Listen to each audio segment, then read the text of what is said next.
In the gleaming conference room of Pinnacle Marketing's Manhattan headquarters, a brilliant senior account manager was about to request what she believed was a well-deserved raise. What started as a routine presentation of her biggest career achievement took a shocking turn when she came face-to-face with systematic workplace humiliation. Chen wasn't your typical corporate employee. For 5 years, she had spent her life building the company's most lucrative client relationships, known for her strategic brilliance and unwavering dedication to excellence. When she encountered her narcissistic boss, Richard Blackwood's public dismissal, calling her replaceable after landing a $4.2 million contract, she had no idea she was walking into a transformation that would reshape her entire identity. Maya's calculated response that would lead to the systematic destruction of everything Richard had built his career upon. What began as a request for fair compensation would become a masterclass in corporate warfare. The Manhattan marketing industry would never be the same after Chen proved exactly how irreplaceable she truly was. Before we jump back in, tell us where you're tuning in from, and if this story touches you, make sure you're subscribed, because tomorrow I've saved something extra special for you. The chrome and glass conference room on the 42nd floor of Pinnacle Marketing gleamed under the Manhattan morning sun, its floor-to-ceiling windows offering a commanding view of the city that never slept. Chen adjusted her blazer. One final time, her fingers steady despite the anticipation coursing through her veins. 5 years of 18-hour days, missed family dinners, and sacrificed weekends had led to this moment. "Gentlemen," she began, her voice carrying the quiet confidence that had made her Pinnacle's most successful account manager. "What I'm about to show you represents the largest single contract in our company's history." Richard Blackwood lounged at the head of the mahogany conference table, his Harvard MBA diploma catching the light from its position behind his chair. His perfectly pressed shirt and designer tie spoke of inherited privilege rather than earned success. Maya had watched him take credit for others' work countless times, but today would be different. Today, the numbers spoke for themselves. Nextech Solutions, Maya continued, clicking to her first slide, has committed to a 3-year partnership worth $4.2 million annually. That's $12.6 million in guaranteed revenue, representing 23% growth. For our division alone. The room fell silent except for the soft hum of the air conditioning. Marcus Thompson, another VP, leaned forward with barely concealed interest. Tom Bradley from HR scribbled notes without looking up. David Park, the junior analyst Maya had, mentored over the past year, watched from his seat near the wall, his dark eyes reflecting a mixture of admiration and something else. Concern, perhaps. The breakthrough came during Alex Morrison's product launch, Maya explained, her presentation seamless despite the weight of what she was about to ask. Nextech needed a partner who understood both traditional marketing fundamentals and emerging AI-driven customer acquisition. Our integrated approach increased their conversion rates by 47% in the pilot phase. Richard's expression remained carefully neutral, but Maya caught the slight tightening around his eyes. She'd seen that look before, the moment. He began calculating how to claim ownership of someone else's achievement. "This contract," Maya said, advancing to her final slide, positions Pinnacle as the premier agency for tech startups seeking Series B and beyond. Alex Morrison has already referred 3 companies in his network, each with potential contracts exceeding $1 million annually. The presentation ended to a smattering of appreciative murmurs. Maya closed her laptop, her heart hammering against her ribs. Everything she'd worked for, every missed birthday, every relationship that had withered under the pressure of her ambition, had been building toward this moment. "Excellent work, Maya," Richard said, his tone carrying the measured cadence of someone accustomed to having his words recorded and quoted. "This is exactly the kind of strategic thinking that makes Pinnacle the leader in our field." Maya felt a flash of irritation at his use of "our," but pushed it aside. This was her moment. "Thank you, Richard." Given the magnitude of this success, and my 5-year track record of consistent overperformance, I'd like to discuss my compensation. The temperature in the room seemed to drop several degrees. David shifted uncomfortably in his chair. Marcus Thompson's pen stopped moving entirely. I'm requesting a $15,000 salary increase, Maya continued, her voice steady despite the sudden stillness. This represents less than 0.4% of the revenue I've just secured and brings my compensation in line with industry standards for senior account managers with my performance record. Richard's smile never wavered, but something predatory flickered behind his blue eyes. Maya, I appreciate your enthusiasm, but I think you're getting ahead of yourself. The words hit her like a physical blow. I'm sorry?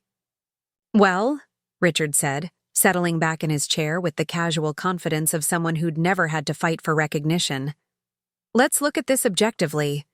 Yes, you were involved in the Nextech negotiations, but this success represents a team effort. The strategic framework came from our department's overall approach. The relationship was established through Pinnacle's reputation, which we've all contributed to building. Maya felt the familiar sting of watching her work being reframed as collective achievement. But this time was different. This time, the numbers were too clear, the relationship too personal, the success too undeniable. Richard, she said carefully, I've been Alex Morrison's primary contact for 18 months. I developed the custom acquisition strategy. I personally managed every aspect of the campaign that led to this contract. And that's exactly what we pay you to do, Richard replied, his voice taking on a patronizing edge that made David visibly flinch. Maya, you seem to be under the impression that doing your job well entitles you to special treatment. The reality is that any senior account manager could have achieved similar results with the same resources. The words hung in the air like a challenge. Maya felt something cold settle in her chest, not the sharp pain of disappointment, but something harder, more dangerous. Any senior account manager? She repeated quietly. That's right.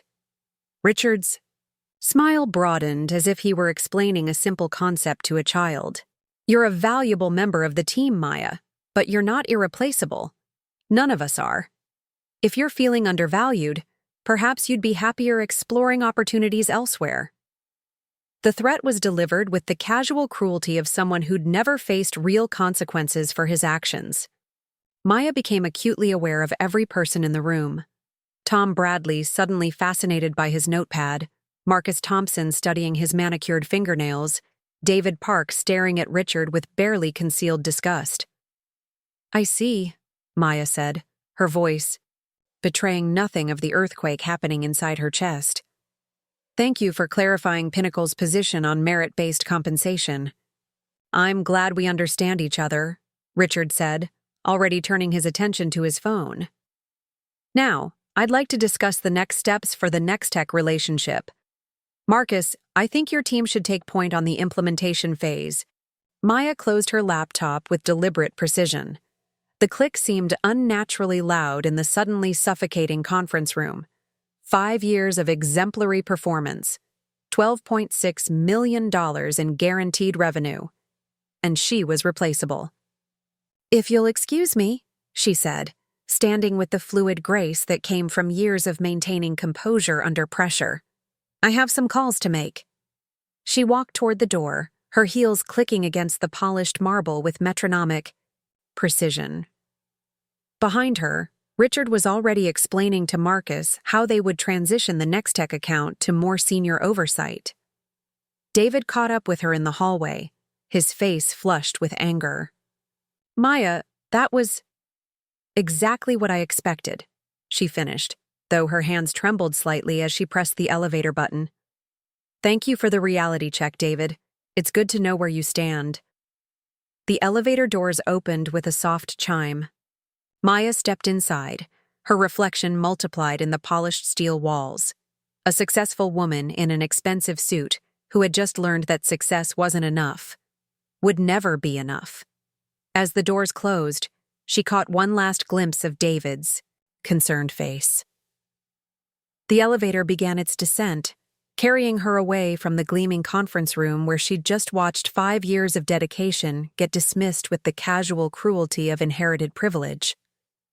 But Maya Chen hadn't climbed from a working-class immigrant family to the top of Manhattan's marketing world by accepting other people's limitations. Richard Blackwood had just made the mistake of his life. He'd shown her exactly who he was, and, more importantly, he'd shown her exactly what she needed to destroy. The elevator continued its smooth descent, but Maya's mind was already racing upward, calculating angles and possibilities with the methodical precision that had made her Pinnacle's best account manager. Richard thought she was replaceable. He was about to learn just how wrong he could be. The elevator continued its smooth descent, but Maya's mind was already racing upward, calculating angles and possibilities with the methodical precision that had made her Pinnacle's best account manager. Richard thought she was replaceable. He was about to learn just how wrong he could be. The doors opened on the 38th floor with their familiar soft chime, but the sound felt different now. Sharper, more final. Maya stepped into the hallway. That had been her professional home for 5 years. Noting how the expensive artwork and polished surfaces suddenly felt like decorations in a mausoleum, her corner office waited at the end of the corridor, its nameplate gleaming, Maya Chen, Senior Account Manager. The title that had once filled her with pride now felt like a collar. Maya. The voice belonged to Jennifer Walsh, Pinnacle's CEO, who materialized from her executive suite with the impeccable timing that had built her reputation. At 62, Jennifer commanded respect through a combination of sharp intelligence and carefully cultivated distance. Her silver hair was pulled into its signature chignon, and her navy Armani suit spoke of power exercised with surgical precision. "Jennifer?" Maya replied, forcing her voice to carry its usual professional warmth. "Congratulations on the Nextech contract. Quite a coup." Jennifer's eyes, pale blue and unnaturally perceptive, studied Maya's face with the intensity of someone who'd built a marketing empire by reading micro-expressions. "Richard mentioned you had some concerns about compensation." The casual dismissal in those words hit Maya like a physical blow. Your largest deal in company history becomes some concerns about compensation. Your 5 years of dedication reduced to a brief mention between more important matters. "Nothing that can't be addressed through proper channels," Maya said, though the words tasted like ash in her mouth. "Good. Richard handles departmental personnel issues, as you know. I'm sure you'll work it out." Jennifer's smile was practiced, professional, and utterly dismissive. "I've got the board meeting prep. Keep up the excellent work." Maya watched Jennifer glide back toward her corner office, the conversation already forgotten. The CEO's message was clear. "You don't matter enough for my direct attention.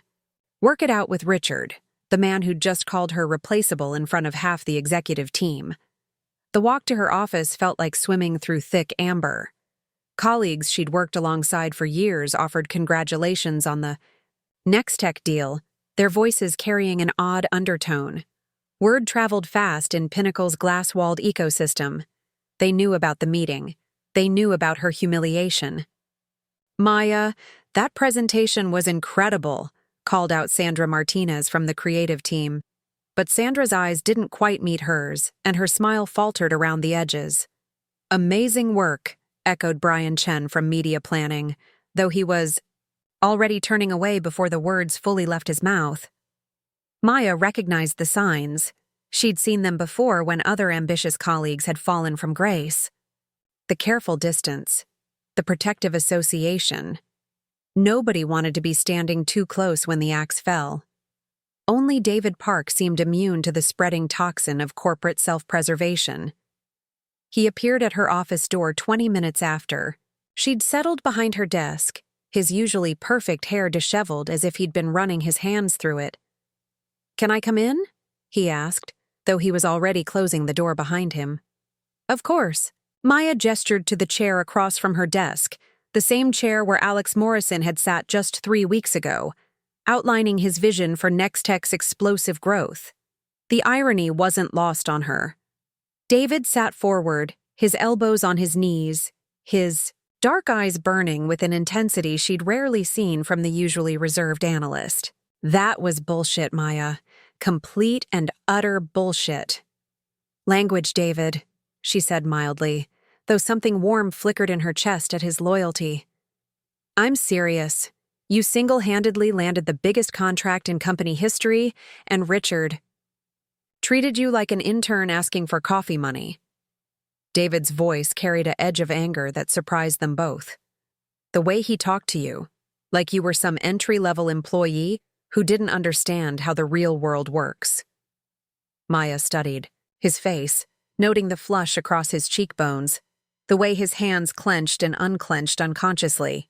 David Park had always been the moral compass of their team, the voice that questioned strategies that pushed ethical boundaries. His outrage on her behalf felt like a lifeline in the suffocating aftermath of Richard's dismissal. You witnessed a masterclass in corporate politics, Maya said, her voice carefully neutral. Richard protected his territory while ensuring I understood my place in the hierarchy. Your place? David leaned back, his expression shifting from anger to something approaching disbelief. Maya, you're the best account manager in this building, probably in the city. Your strategies have generated more revenue than half the YI senior team combined. And yet I'm replaceable, Maya said, the word tasting like poison. Richard made that quite clear. David was quiet for a long moment, his analytical mind working through the implications. What are you going to do? The question hung between them like a challenge. Maya found herself studying David's face with new attention. The strong line of his jaw, the intelligence that sparked behind his dark eyes, the way he'd risked his own standing by coming to her office immediately after the meeting. In the 18 months they'd worked together, she'd grown to appreciate his insights, his ethical grounding, his quiet competence. But now she saw something else. Potential. I'm going to go home, she said finally. Think things through. Maybe call my parents and tell them about the Nextech success. David's expression softened. They must be proud. Maya's smile felt like a crack spreading across ice. They sacrificed everything for my education, worked double shifts at the restaurant while I was at Columbia. They believe in the American dream, that merit and hard work guarantee success. She paused, her fingers drumming against her desk. I can't bring myself to tell them how naive that belief really is. Maya? It's fine, David. I'll figure it out. She stood, effectively ending the conversation. You should get back to work. Richard's probably wondering where his junior analyst disappeared to. David rose reluctantly, clearly wanting to say more. At the door, he turned back. For what it's worth, I think Richard's afraid of you. Has been for a while. People like him don't destroy what they're not threatened by. After he left, Maya sat in the gathering dusk of her corner office, Manhattan's lights beginning to twinkle beyond her windows like distant stars. She pulled out her phone and stared at her parents' contact information for a long moment before finally pressing call. Maya, sweetie. Her mother's voice carried the warmth that had sustained their family through 20 years of building a life in America. How was your big presentation? It went well, Mom. Really well. We got the contract. Oh, honey, that's wonderful. Your father will be so proud. How much did you say it was worth again? Maya closed her eyes. $12.6 million over 3 years. $12 million. The excitement in her mother's voice was infectious, even through Maya's current emotional numbness. David, come here. Maya got the $12 million contract. Maya heard her father's voice in the background, speaking in rapid Mandarin. Then he was on the phone, his English still carrying traces of his Beijing accent after 25 years in New York. Maya, this is incredible news. I knew all those late nights would pay off. My daughter, bringing in $12 million. For her company. Are they promoting you? The question hit like a physical blow. Maya found herself unable to speak for several seconds, her throat constricting with unexpected emotion. Maya? Are you there? I'm here, Dad. We're still discussing the details. Of course. These things take time with big companies. But this is your moment, sweetie. This is what we worked for. After she hung up, Maya sat in the darkening office, her parents' pride echoing in her ears like an accusation. This is what we worked for. 20 years of their sacrifice, reduced to watching their daughter get publicly humiliated by a man who'd inherited his position. Through family connections, she opened her laptop and began typing, her fingers moving with mechanical precision across the keyboard. Richard's personnel file was restricted, but Maya had learned long ago that information was the currency of corporate survival. Employee. Directories, performance reviews, internal communications. All of it flowed through systems that assumed good faith from senior employees. Within an hour, she had a comprehensive picture of Richard Blackwood's career trajectory. His Harvard MBA, purchased rather than earned through a family donation that funded a new library wing. His rapid promotion schedule that coincided suspiciously with his father's consulting contracts with Pinnacle's biggest clients. His pattern of taking credit for subordinates' work, documented in performance reviews that somehow never made it into official personnel files. But most interesting was the gap in his employment history from 2019 to 2020. A year-long absence that coincided with a harassment complaint filed by a former intern named Jessica Walsh. No relation to Jennifer, despite the shared surname. The complaint had been settled privately, sealed by non-disclosure agreements that protected Pinnacle's reputation while ensuring Richard's swift return to his executive track. Maya leaned back in her chair, her mind already cataloging possibilities. Richard had vulnerabilities. The company had secrets. And Maya Chen had just learned that merit and loyalty meant nothing when they threatened the wrong person's ego. Her phone buzzed with a text from David. "Drinks? You shouldn't be alone tonight." Maya stared at the message for a long moment, then typed back, "Not tonight, but thank you." She needed to think, to plan, to decide exactly how much of herself she was willing to sacrifice on the altar of Richard Blackwood's overdue comeuppance. Outside her window, Manhattan pulsed with the eternal rhythm of ambition and opportunity. Maya had always seen herself as part of that rhythm, climbing toward success through discipline and excellence. But tonight, she felt something different, stirring in her chest. Something darker and more dangerous than mere ambition. Richard Blackwood thought she was replaceable. He was about to discover just how thoroughly he'd misunderstood the woman he'd chosen to humiliate. Maya closed her laptop and gathered her things, her movements deliberate and controlled. Tomorrow she would begin the careful work of destroying a man's career. Tonight she would allow herself to feel the full weight of her transformation from victim to architect of revenge. The elevator carried her down through Pinnacle's gleaming floors, past the conference room where her dreams had died, past the offices where her colleagues were already distancing themselves from her professional corpse. But Maya Chen was far from dead. She was simply evolving into something Richard Blackwood had never encountered before. A woman with nothing left to lose and everything to gain. The elevator carried her down through Pinnacle's gleaming floors, past the conference room where her dreams had died, past the offices where her colleagues were already distancing themselves from her professional corpse. But Maya Chen was far from dead. She was simply evolving into something Richard Blackwood had never encountered before. A woman with nothing left to lose and everything to gain.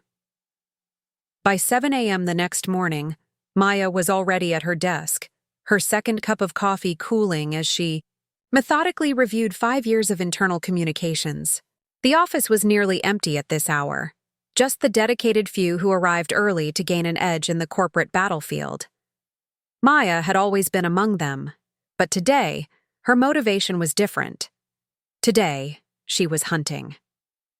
Richard's digital footprint told a story of systematic incompetence masked by strategic credit-taking, email threads where he inserted himself into successful projects at the last moment, performance reviews where subordinates' achievements became departmental successes under my leadership, meeting notes where Maya's strategic insights were reframed as implementations of my broader vision.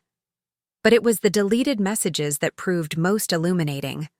Maya's years of managing client relationships had taught her that nothing was ever truly erased in corporate systems. It kept backups, and with the right access credentials, which her senior status provided, even permanently deleted communications could be recovered. The Jessica Walsh incident from 2019 painted a disturbing picture.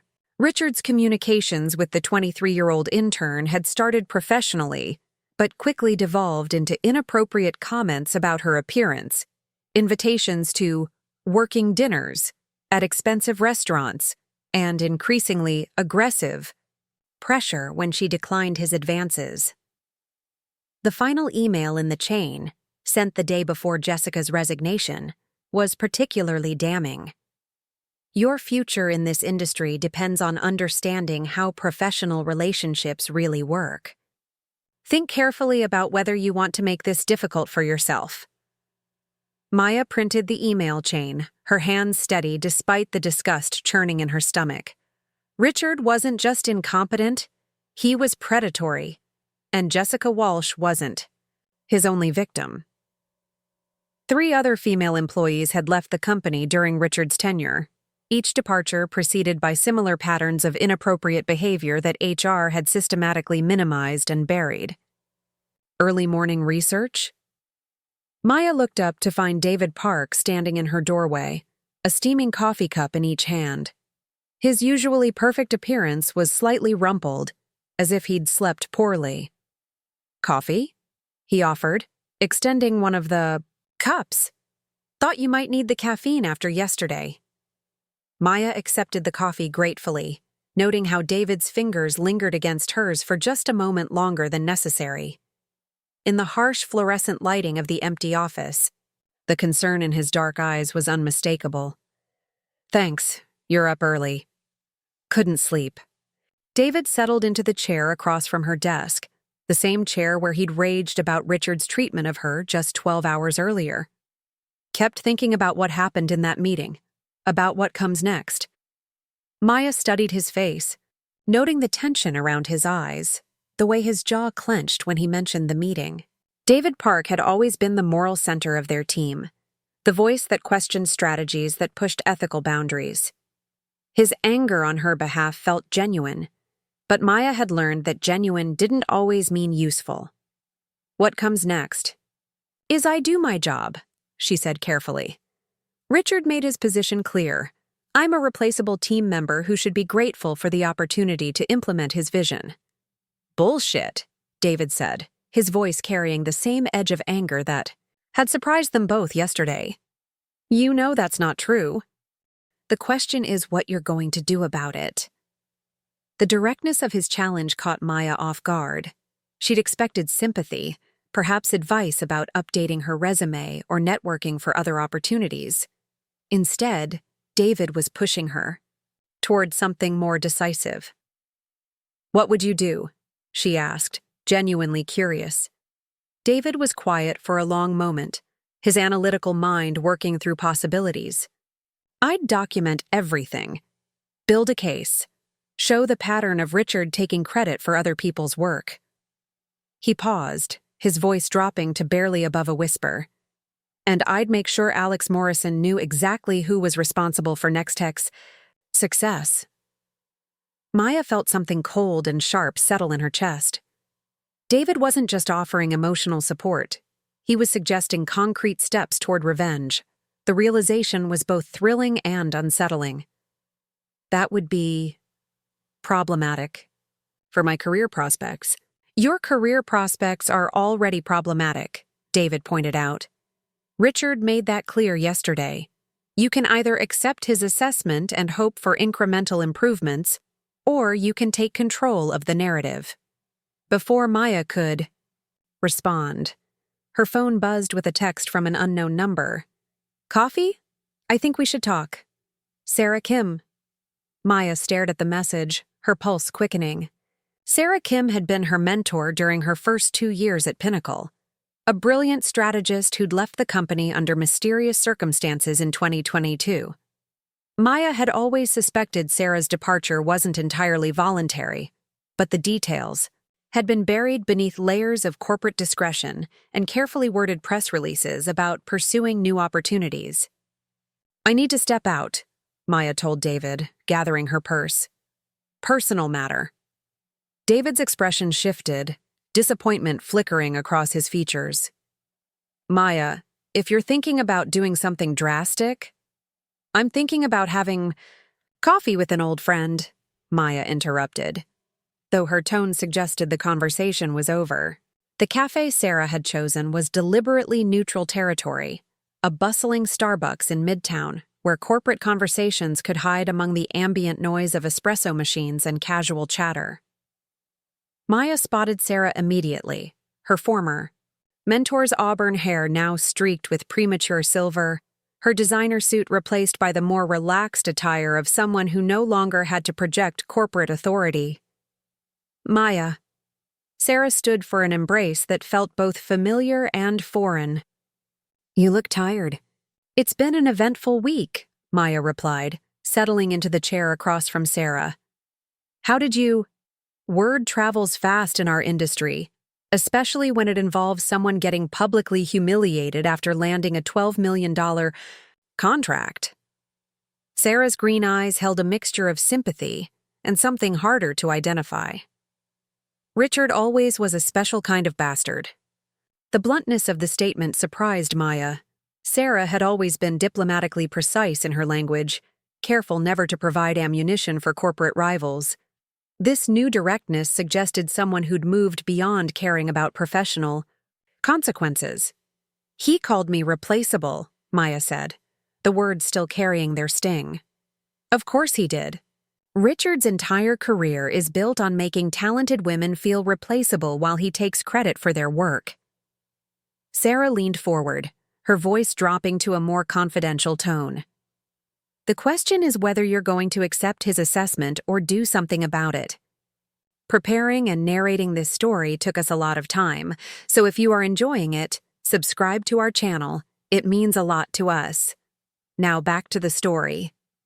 Maya felt an echo of David's earlier challenge, such as recognizing that Richard's position is far more vulnerable than he pretends.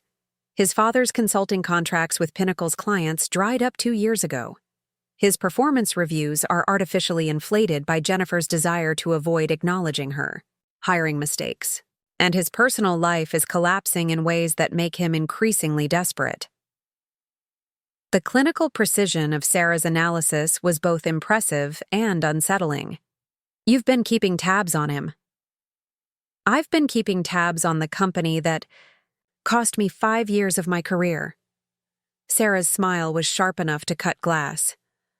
Richard isn't the only predator in Pinnacle's executive ranks, but he's the most obviously vulnerable. The Jessica Walsh incident should have ended his career, but Jennifer buried it to protect the company's reputation. Maya felt her breath catch. You know about Jessica? I know about Jessica, and Amanda Rodriguez, and Claire Thompson.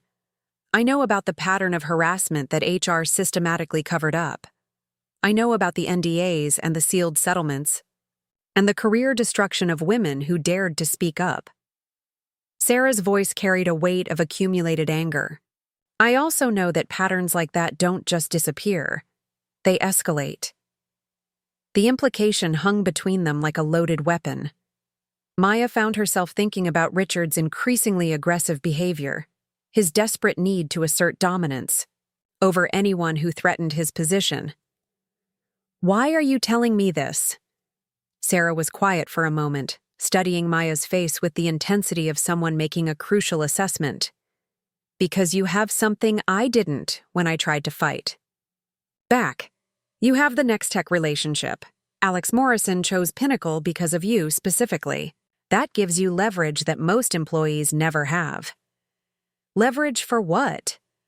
For taking control of your own narrative, for ensuring that the next time someone questions your value, you have the power to provide a definitive answer. Sarah leaned back, her expression shifting from intensity to something approaching sadness. Or you can accept Richard's assessment and hope that compliance will protect you from future humiliations.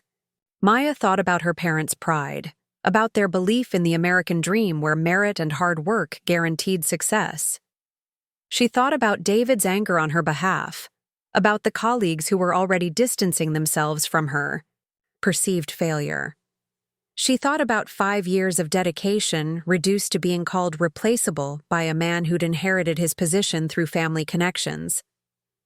If someone were to take control of their narrative, Maya said carefully, what would that look like? Sarah's smile was predatory.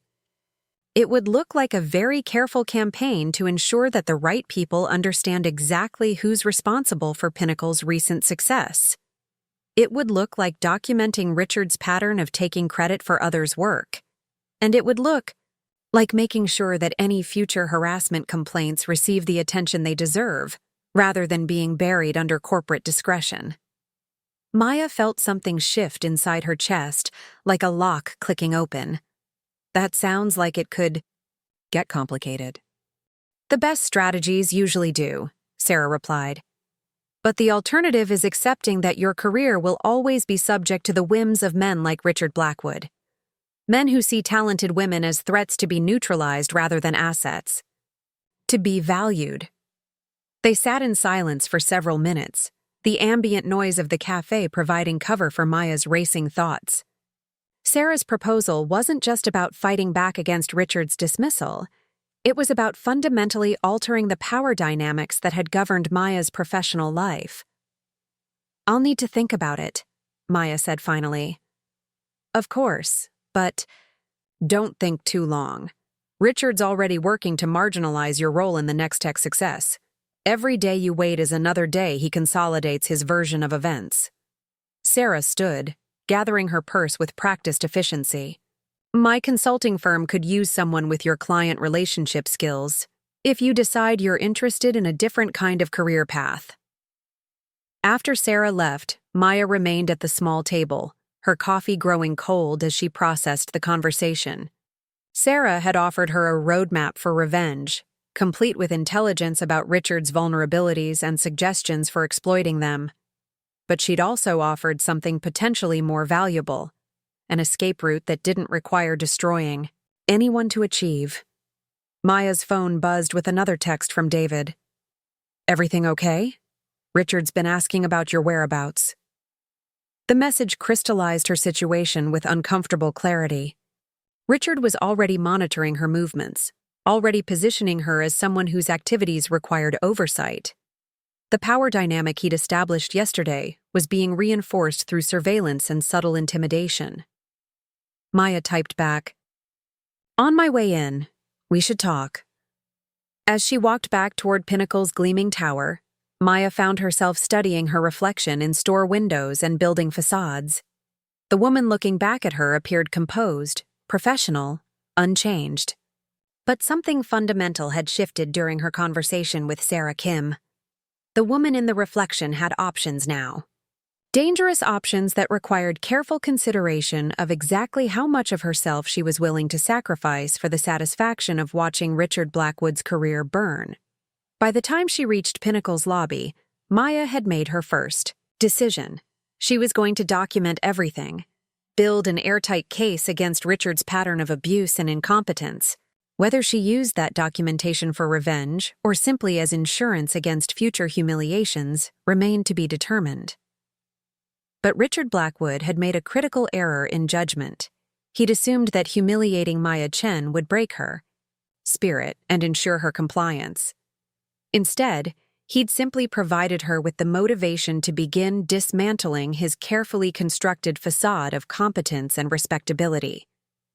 The elevator carried her upward through Pinnacle's floors, past the conference room where her dreams had died, toward the office where her transforma the elevator carried her upward through Pinnacle's floors. Past the conference room where her dreams had died, toward the office where her transformation from victim to predator would begin in earnest. Maya found David waiting by her office door, his usually composed demeanor betraying signs of agitation. His dark hair was disheveled, and he clutched a manila folder against his chest like a shield. The moment he saw her approaching, his shoulders sagged with visible relief. "Thank God you're back," he said, following her into the office and closing the door with deliberate care. "Richard's been circling like a shark. He asked me 3 times where you were, and when I said I didn't know, he suggested that maybe I wasn't being entirely honest with him." Maya settled behind her desk, noting how David's hands trembled slightly as he set down the folder. The pressure was already mounting, just as Sarah had predicted. Richard was moving quickly to establish his narrative of yesterday's events. "What's in the folder?" she asked. David's expression shifted from anxiety to something approaching conspiracy. "Everything I could gather about the Next-Tech account without triggering security alerts. Client communications, strategy documents, performance metrics." He paused, his voice dropping to barely above a whisper. "All of it showing your central role in landing the contract." Maya felt a pulse of satisfaction mixed with surprise.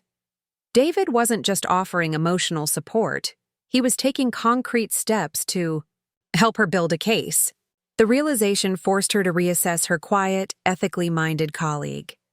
"That was resourceful," she said carefully. "Also potentially career-limiting if Richard discovers what you've been doing." "Let him discover it." David's voice carried an edge of defiance that seemed to surprise them both. "Someone needs to document the truth before Richard's revisionist history becomes official record." Maya opened the folder, scanning documents she recognized from months of client development. But seeing them compiled together, stripped of Richard's contextual reframing, the scope of her work became undeniable. Strategy memos written entirely in her voice. Client communications where Alex Morrison addressed her specifically. Revenue projections built from her market analysis. "This is thorough," she said, impressed despite herself. "I've been watching Richard take credit for your work for over a year," David replied, settling into the chair across from her desk. "Yesterday was just the most egregious example. Someone needs to fight back, Maya. If it can't be you directly, then it needs to be someone who understands what really happened." The intensity in his voice made Maya look up from the documents. David was leaning forward, his dark eyes burning with conviction that transformed his usually reserved features. For the first time, she noticed the strong line of his jaw, the way his dress shirt stretched across his shoulders, the careful attention he'd paid to details that would help her case. "Why?" she asked. "Why are you willing to risk your career for this?" David was quiet for a long moment, his gaze dropping to his hands. When he looked up again, something vulnerable flickered across his features. "Because watching what happened to you yesterday reminded me why I quit my last job," he said finally. "My previous manager was another Richard. Took credit for my analysis while treating me like I should be grateful for the opportunity to make him look good. I told myself I'd never work for someone like that again, and then I watched it happen. To the most talented person in this building." Maya felt something warm unfurl in her chest. David's anger wasn't just professional, it was personal. He'd seen his own humiliation reflected in her experience and chosen to fight back in a way he hadn't been able to before. "There's something else," David continued, his voice becoming more hesitant. "Something I probably shouldn't tell you, but you need to know. Richard's been asking questions about your relationship with Alex Morrison, specifically whether your interactions have crossed any professional boundaries." The implication hit Maya like ice water. "He's trying to undermine the client relationship. He's trying to create doubt about how you secured the contract. Plant seeds that maybe the success wasn't entirely based on strategic brilliance." David's expression darkened. "It's character assassination disguised as due diligence," Maya leaned back in her chair, her mind racing through the implications. Richard wasn't just protecting his territory, he was actively working to destroy her credibility. The revelation crystallized her decision-making process with uncomfortable clarity, David, she said carefully. What I'm about to tell you is confidential. If you're not comfortable with morally ambiguous strategies, you should leave now. David's expression didn't change. I'm listening. Richard has vulnerabilities, significant ones. There are ways to expose his pattern of incompetence and harassment that would end his career permanently. Maya paused, studying David's face for any sign of moral discomfort. But pursuing those strategies would require actions that cross ethical boundaries. Actions that could have consequences for both of us. What kind of actions? Maya opened her laptop and pulled up the Jessica Walsh email chain she'd printed that morning. David read in silence, his expression growing darker with each message. When he finished, he sat back in his chair, his face pale with disgust. Jesus Christ, he whispered. This is criminal behavior. This is the pattern Sarah Kim warned me about. Richard isn't just incompetent. He's a predator who's been protected by corporate discretion and sealed settlements. Maya closed the laptop. The question is whether we're willing to ensure this information receives the attention it deserves. David was quiet for several minutes, his analytical mind working through possibilities and consequences.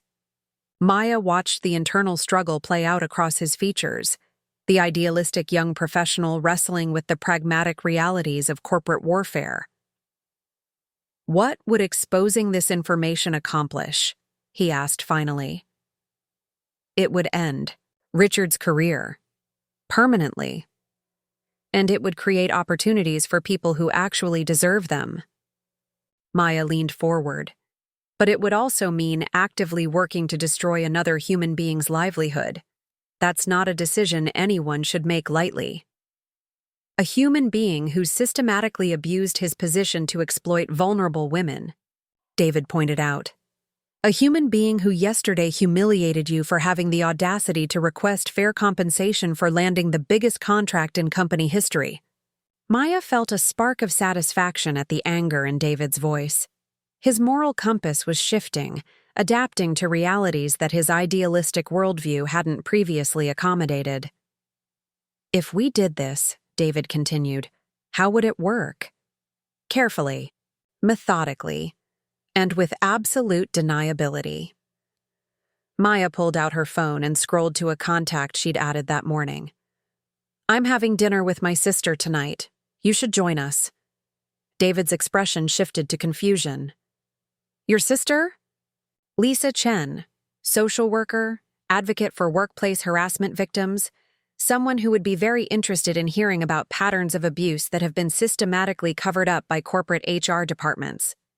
Maya's smile was sharp enough to cut glass. Purely hypothetically, of course. The invitation hung between them like a bridge toward something irreversible.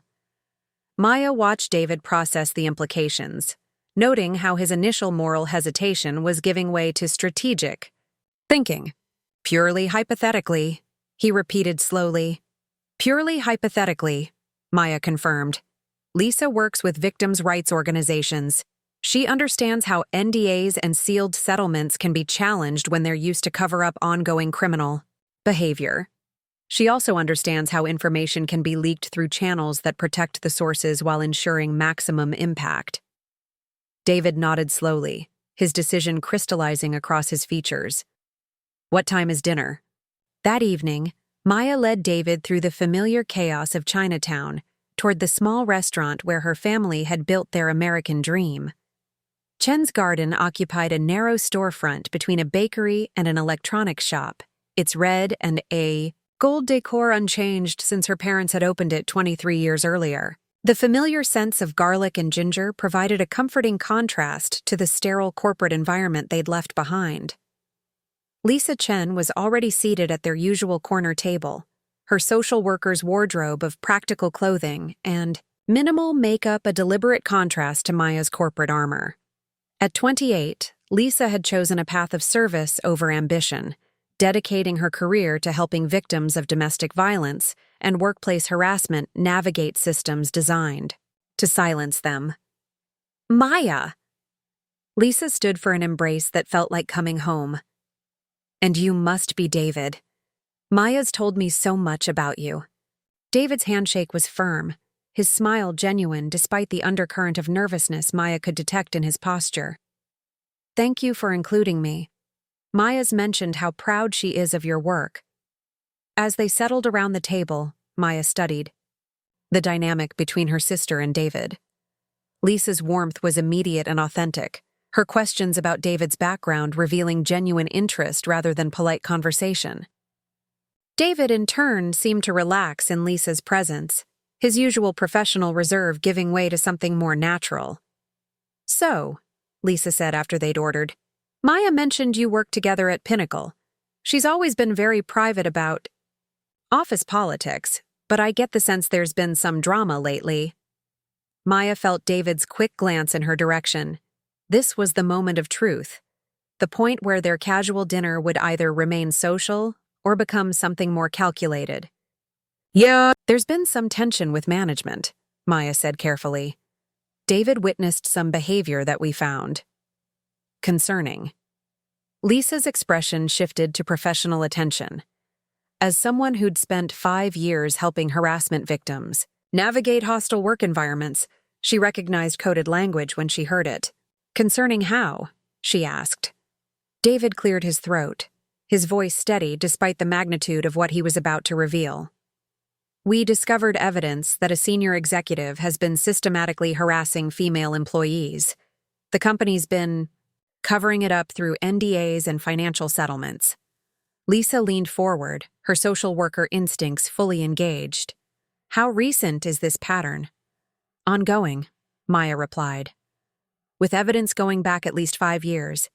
Multiple victims, escalating behavior, and corporate HR that's more interested in protecting the company's reputation than addressing the abuse. Do you have documentation? Maya and David exchanged a look heavy with implications.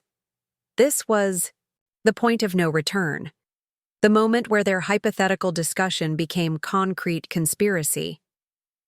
We have documentation, David said quietly. The question is what to do with it. Lisa was quiet for several minutes, her mind working through legal and ethical implications. Finally, she spoke with the careful precision of someone who'd navigated these waters before. If this evidence were to reach the right advocacy organizations, and if the victims could be convinced to speak publicly with proper legal protection, it could have significant impact. She paused, her gaze moving between Maya and David. But exposing this kind of systematic abuse requires careful planning. The perpetrator will fight back using every resource at his disposal. We understand the risks, Maya said. Do you? Lisa's voice carried the authority of someone who'd seen too many well-intentioned efforts destroyed by inadequate preparation. Because corporate executives don't just lose their jobs when this kind of information comes to light. They fight back by destroying the credibility and careers of anyone who threatens them. Are you prepared for that level of warfare? Maya felt David's eyes on her, waiting for her response. The question was more than tactical, it was existential. Was she prepared to transform from victim to warrior, accepting all the moral compromises that transformation would require? Yes, she said simply. We're prepared. Lisa nodded slowly, her expression shifting from concern to strategic calculation. Then let's talk about how to do this properly, because if you're going to take down a predator, you need to make sure he stays down. Lisa nodded slowly, her expression shifting from concern to strategic calculation. Then let's talk about how to do this properly, because if you're going to take down a predator, you need to make sure he stays down. The next morning, Maya arrived at Pinnacle with a clarity of purpose that felt almost intoxicating. The building's gleaming lobby, which had once represented the pinnacle of her professional aspirations, now felt like a battlefield where she held advantages her enemies couldn't see. David was already at his desk when she passed his cubicle, their brief eye contact carrying the weight of their shared conspiracy. "Maya." Richard's voice cut through the ambient office noise like a blade. "My office, now." She turned to find him standing in his doorway, his usual polished appearance marred by signs of stress she'd never noticed before. His designer tie was slightly askew, and there were faint circles under his eyes that suggested sleep hadn't come easily. "Of course," Maya replied, her voice carrying just the right note of professional compliance. Richard's corner office was a monument to inherited privilege, Harvard diplomas, photographs with politicians whose careers had been purchased rather than earned, and expensive artwork that spoke of taste acquired through wealth rather than understanding. Maya had been in this office countless times over the past 5 years, but today she saw it differently. Today, she saw the desperate insecurity that all the expensive trappings were meant to disguise. "Close the door," Richard said, settling behind his mahogany desk with the casual authority of someone who'd never had to question his right to command. Maya complied, noting how the click of the lock seemed unnaturally loud in the suddenly suffocating space. Richard gestured to the chair across from his desk, the same chair where she'd sat during performance reviews that consistently praised her work while denying her advancement. "I've been thinking about our conversation yesterday," Richard began, his voice carrying a tone of reasoned concern that Maya recognized as calculated manipulation. "I may have been too direct in my feedback. The pressure of closing such a significant deal made me less diplomatic than I should have been." Maya felt a surge of cold satisfaction. Richard was already repositioning yesterday's humiliation as a communication failure rather than deliberate cruelty. The shift suggested vulnerability she could exploit. "I appreciate you clarifying that," she said carefully. "The meeting was difficult to process." "I'm sure it was, which is why I wanted to discuss next steps for the Next-Tech relationship." Richard leaned forward, his expression shifting to something approximating sincerity. "This account is too important to risk any misunderstandings about roles and responsibilities." The threat was delivered with practiced subtlety, but Maya heard it clearly. Richard was asserting control over her most valuable client relationship, positioning himself as the primary contact while relegating her to a subordinate role. "What did you have in mind?" she asked. "I'll be taking over as the primary relationship manager for Next-Tech. You'll continue handling day-to-day implementation." "Of course, but all strategic decisions and senior-level communications will flow through me." Richard's smile was sharp enough to cut glass. "It's important that clients understand they're dealing with appropriate levels of authority."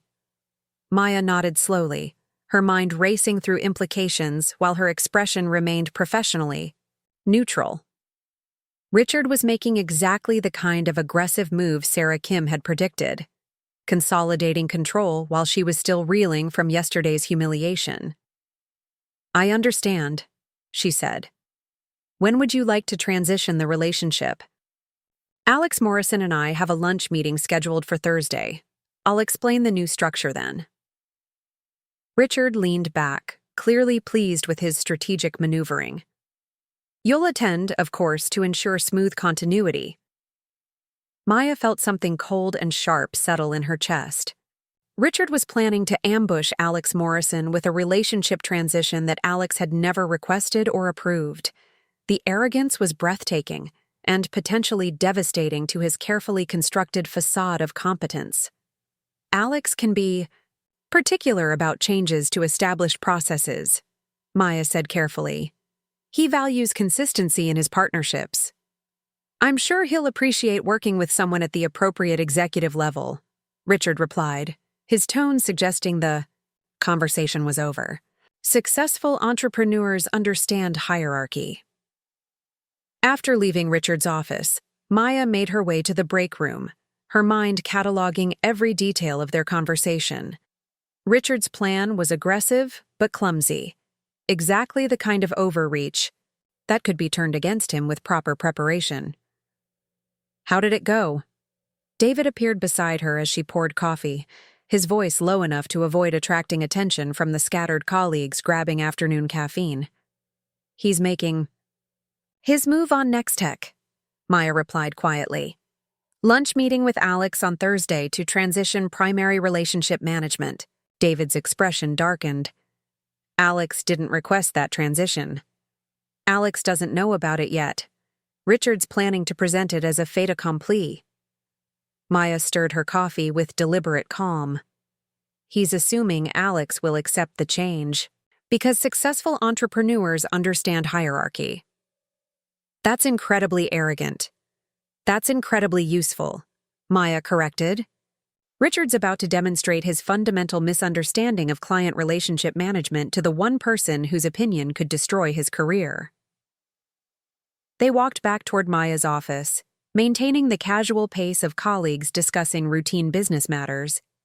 But beneath the surface, Maya's mind was working through possibilities with the methodical precision that had made her Pinnacle's most successful account manager. David, she said, once they were safely behind her closed door, I need you to do something that might make you uncomfortable. What kind of something? Maya pulled out her phone and scrolled to Alex Morrison's contact information. I need you to call Alex and suggest lunch tomorrow. Casual conversation about implementation. Timelines for the new contract.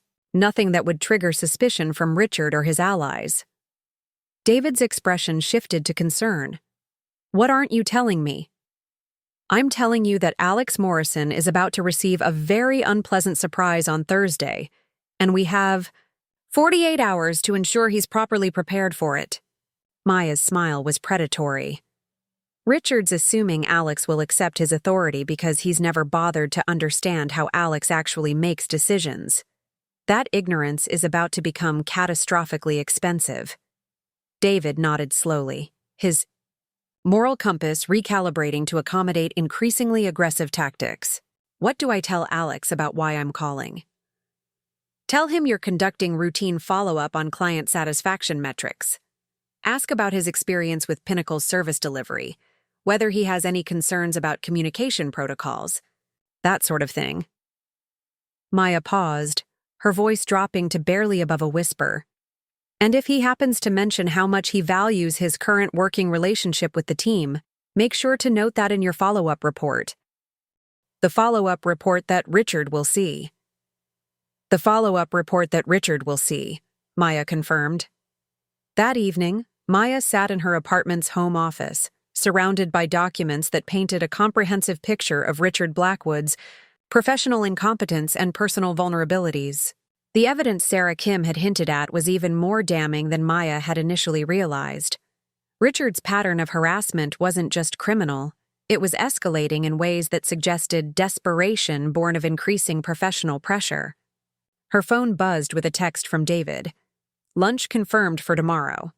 Alex seemed surprised someone was checking on satisfaction metrics but appreciated the attention to detail. Maya typed back. What was his tone when discussing current service delivery? Enthusiastic.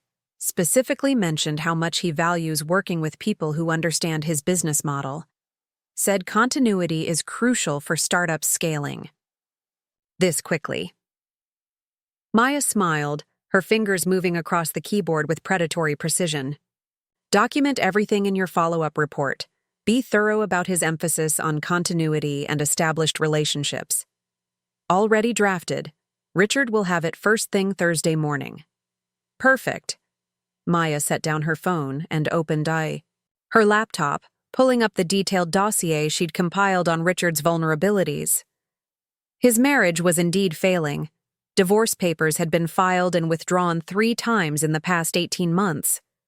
His father's consulting contracts with Pinnacle's major clients had dried up, leaving Richard without the safety net of family influence.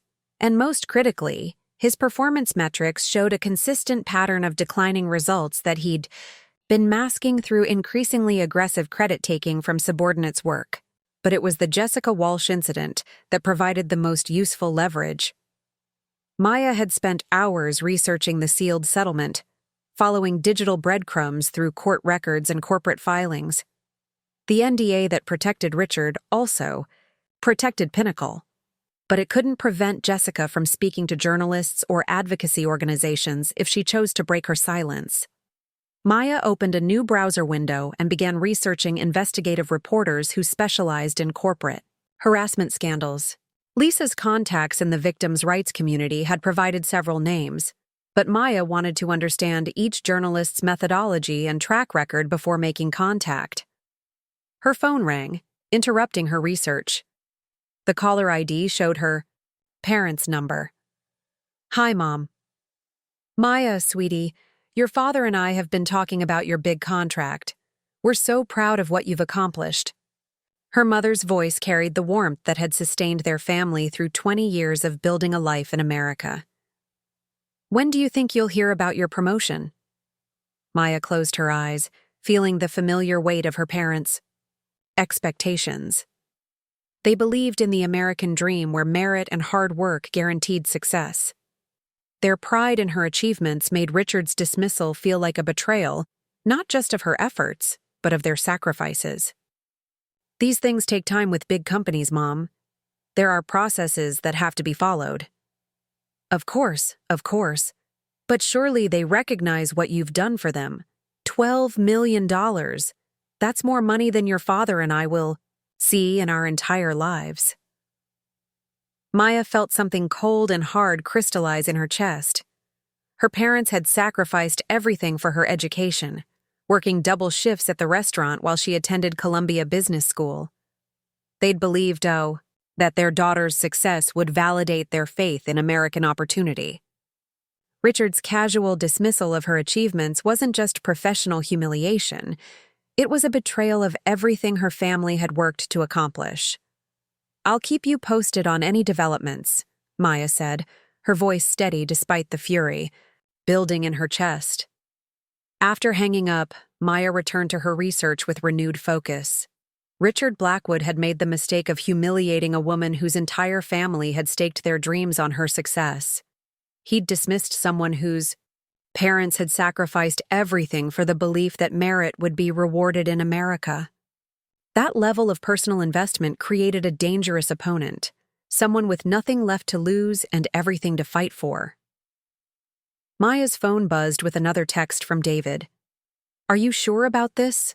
Once we start down this path, there's no going back."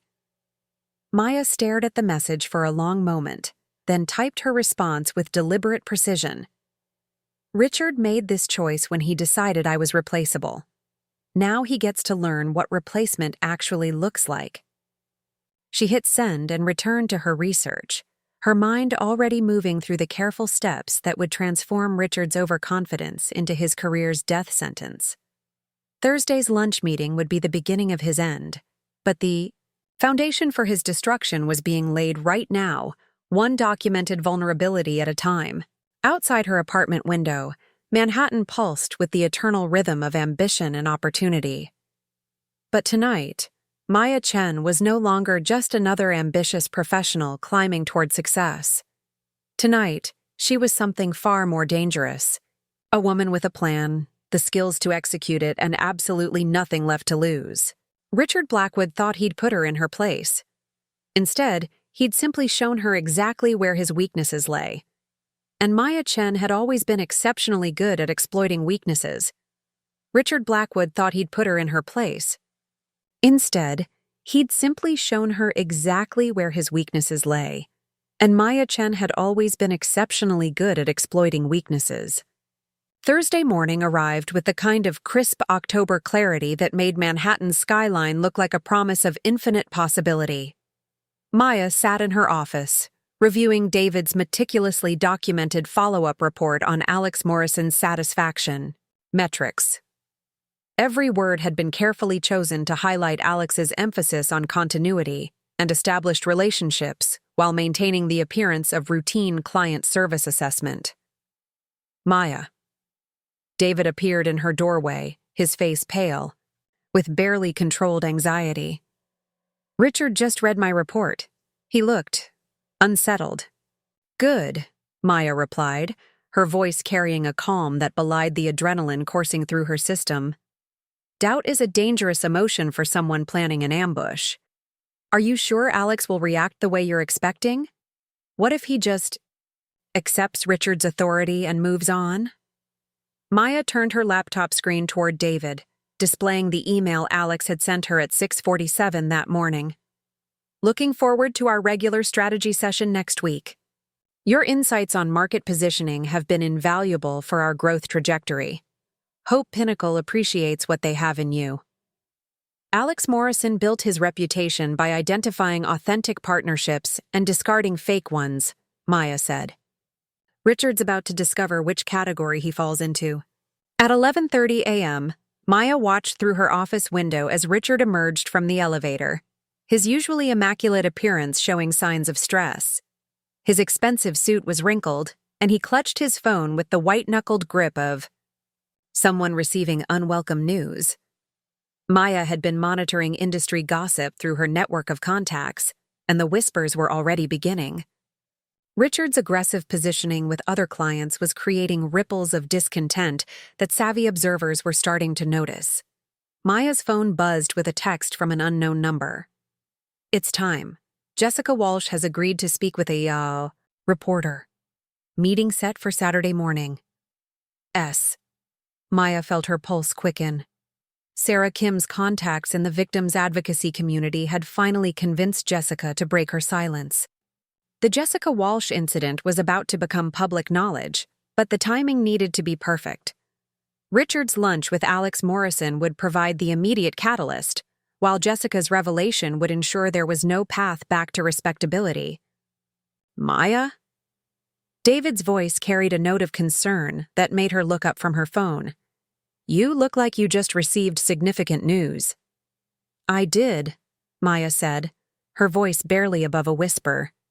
The Jessica Walsh situation is moving faster than anticipated. We need to be prepared for accelerated timelines.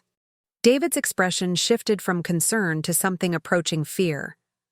How accelerated? Jessica's speaking to a reporter on Saturday. If Richard's lunch with Alex goes as poorly as I expect, he'll be facing a professional crisis by Monday morning. Maya leaned back in her chair, her mind working through contingencies. The question is whether we're ready to capitalize on the chaos. Maya, once this information becomes public, there's no controlling how it unfolds. Jessica's story could expose the entire corporate culture at Pinnacle. Jennifer Walsh, HR, the board of directors, everyone who enabled Richard's behavior becomes vulnerable. Maya felt a moment of hesitation. David was right. Exposing Richard's pattern of harassment would create collateral damage that extended far beyond their primary target. Jennifer Walsh, despite her complicity through inaction, wasn't a predator. Tom Bradley from HR was weak and conflict-averse, but not actively malicious. Destroying their careers alongside Richard's represented a level of moral compromise that Maya hadn't fully considered. Are you having second thoughts? She asked quietly. David was silent for a long moment, his analytical mind working through ethical implications. Finally, he spoke with the careful precision of someone who'd made a difficult decision. I'm having complex thoughts, he said. But watching Richard systematically abuse his position while being protected by institutional cowardice has convinced me that sometimes collateral damage is the price of justice. Maya studied his face, noting the way his jaw clenched when he mentioned institutional cowardice. David's moral evolution was accelerating in ways that both impressed and concerned her. The idealistic young professional she'd mentored was transforming into something harder, more pragmatic, potentially more dangerous. There's something else, David continued, his voice dropping to barely above a whisper. I've been monitoring Richard's communications since yesterday. He's been calling other clients, suggesting that changes in account management might be necessary to ensure appropriate executive oversight. Maya felt ice crystallize in her veins. He's trying to systematically strip away my client relationships. He's trying to position you as someone whose recent success has made you difficult to manage. The subtext is that your clients need protection from your growing ego and unrealistic expectations. The revelation hit Maya like a physical blow. Richard wasn't just stealing the Nextech account. He was conducting a comprehensive campaign to destroy her professional reputation. The systematic nature of his attack suggested planning that predated yesterday's raise request. Richard had been preparing to neutralize her for weeks, possibly months. Which clients has he contacted? Morrison Industries, TechFlow Solutions, and Meridian Ventures. All three represent 60% of your total book of business. David's expression was grim. Maya, if he succeeds in transitioning these relationships, you'll be left with junior accounts that any entry-level manager could handle. Maya felt something cold and predatory settle in her chest. Richard's strategy was more sophisticated than she'd given him credit for. He wasn't just responding to her raise request. He was executing a long-term plan to marginalize her influence while appropriating her most valuable work. Has he scheduled meetings with these clients? Morrison Industries is scheduled for Friday. TechFlow and Meridian are being coordinated for next week. David paused, his voice carrying a note of admiration despite the circumstances. You were right about his overconfidence, but I underestimated his strategic capabilities. Maya opened her laptop and began pulling up client files, her mind racing through defensive strategies.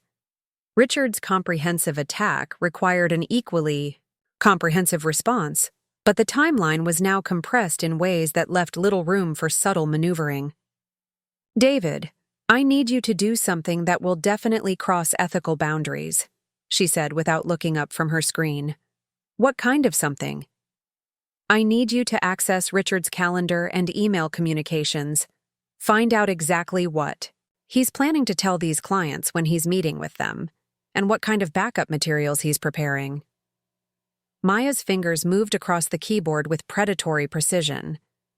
If we're going to counter his strategy, we need to understand it completely.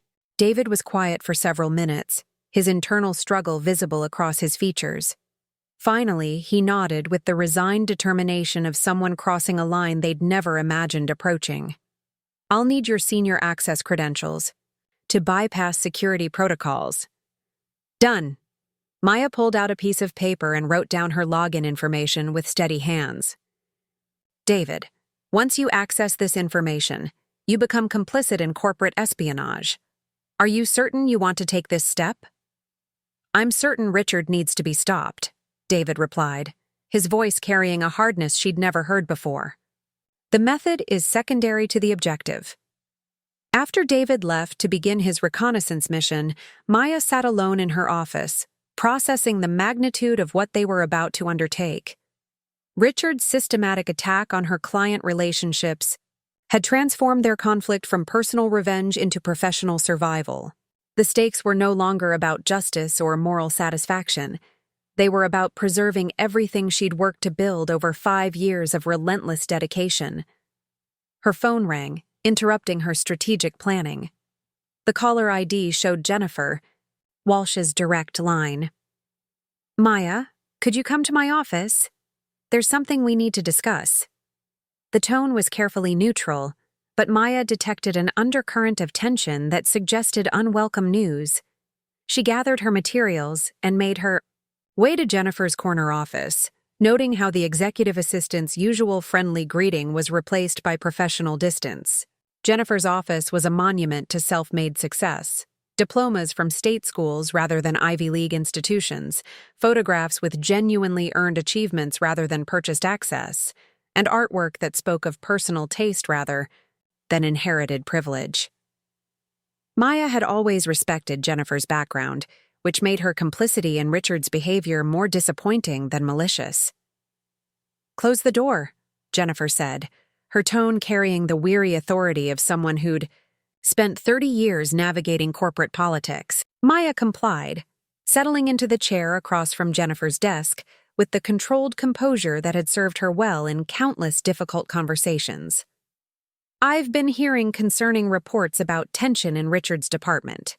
Jennifer began, her pale blue eyes studying Maya's face with uncomfortable intensity, specifically regarding your recent compensation discussion and its aftermath. Maya felt her pulse quicken, but her expression remained professionally neutral. I'm not sure what you mean. I mean that several clients have received calls from Richard suggesting changes in account management structure. I mean that David Park has been asking unusual questions about client satisfaction metrics. And I mean that there are rumors about documentation being compiled regarding personnel matters that should remain confidential. The accusations were delivered with surgical precision, each one designed to gauge Maya's reaction. Jennifer had built her career by reading people and situations with extraordinary accuracy. Lying to her would be both futile and counterproductive. Jennifer, Maya said carefully, I think there may be some misunderstanding about recent events and their implications. Then help me understand, Jennifer replied, leaning forward with the intensity of someone who'd built a marketing empire by extracting truth from complicated situations. Because what I'm seeing looks like the beginning of a corporate warfare that could damage relationships I've spent 20 years building. Maya felt the weight of decision pressing down on her like a physical force. Jennifer was offering her an opportunity to de-escalate, to find a diplomatic solution that preserved everyone's careers while maintaining the status quo. It was exactly the kind of reasonable compromise that Maya would have eagerly accepted a week ago. But that was before Richard had called her replaceable in front of half the executive team, before he'd begun systematically appropriating her client relationships, before she'd learned about Jessica Walsh and the pattern of abuse that Pinnacle had enabled through institutional cowardice. Jennifer, Maya said, her voice carrying a quiet intensity that made the CEO's eyes narrow. I think you need to understand that recent events represent more than simple compensation disagreements. They represent fundamental questions about how this company treats talented employees and whether merit actually matters in advancement decisions. Jennifer's expression shifted to something approaching wariness. Maya, I need you to be very careful about where this conversation goes. Pinnacle has policies about internal disputes and appropriate channels for addressing grievances. I'm sure it does, Maya replied, her smile sharp enough to cut glass. The question is whether those policies are designed to address problems or bury them. The words hung between them like a declaration of war. Jennifer's face went pale as she processed the implication that Maya knew about more than compensation disputes and client relationship tensions. What exactly are you suggesting? Jennifer asked, her voice barely above a whisper. Maya stood, with fluid grace, gathering her materials with deliberate precision. I'm suggesting that some problems are too big to be buried by corporate policies and NDAs, and I'm suggesting that Pinnacle is about to discover exactly how expensive institutional cowardice can become. She walked toward the door, noting how Jennifer remained frozen in her chair, clearly processing the magnitude of what had just been communicated. Maya, Jennifer called out as she reached for the door handle. Whatever you think you know, whatever you think you're planning, consider very carefully whether the consequences will be worth the satisfaction. Maya turned back, her expression carrying the cold certainty of someone who'd already calculated every cost and decided the price was acceptable. Jennifer, the consequences are already in motion. The only question now is whether Pinnacle wants to be part of the solution or part of the destruction. The door closed behind her with a soft click that sounded like a gunshot in the suddenly silent office. Maya had just declared war on Pinnacle's entire power structure, but she felt something approaching peace for the first time in days. The pretense was over. The careful positioning and diplomatic maneuvering had been replaced by honest acknowledgement of what was about to unfold. Richard Blackwood's lunch with Alex Morrison was scheduled to begin in 30 minutes. Jessica Walsh's interview with the investigative reporter was set for Saturday morning, and Chen had just informed the CEO of Pinnacle Marketing that Institutional change was coming whether they cooperated or not. The only question remaining was how much collateral damage would accumulate before the dust settled. The only question remaining was how much collateral damage would accumulate before the dust settled. Maya returned to her office with the controlled precision of someone who'd just crossed a point of no return. Her conversation with Jennifer Walsh had eliminated any possibility of diplomatic resolution. The CEO's warning about consequences suggested that Pinnacle's leadership was aware of potential vulnerabilities, but hoped that intimidation would prevent exposure. That miscalculation was about to prove catastrophically expensive. David was waiting by her desk, his laptop open and his face pale with the strain of accessing information that could end both their careers if discovered. But his expression also carried a note of grim satisfaction that suggested his reconnaissance mission had been successful. "Richard's lunch strategy is even worse than we anticipated," he said without preamble, gesturing toward his screen. "He's planning to tell Alex that you've been suffering from stress-related performance issues since landing the contract. The subtext is that your recent success has made you unstable and difficult to manage." Maya felt ice crystallize in her veins. Richard wasn't just stealing her client relationships. He was actively destroying her professional reputation with calculated character assassination. What evidence is he planning to present?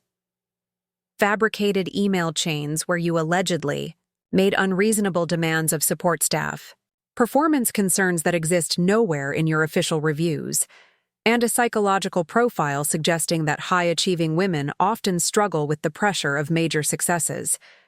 David's voice carried barely controlled rage.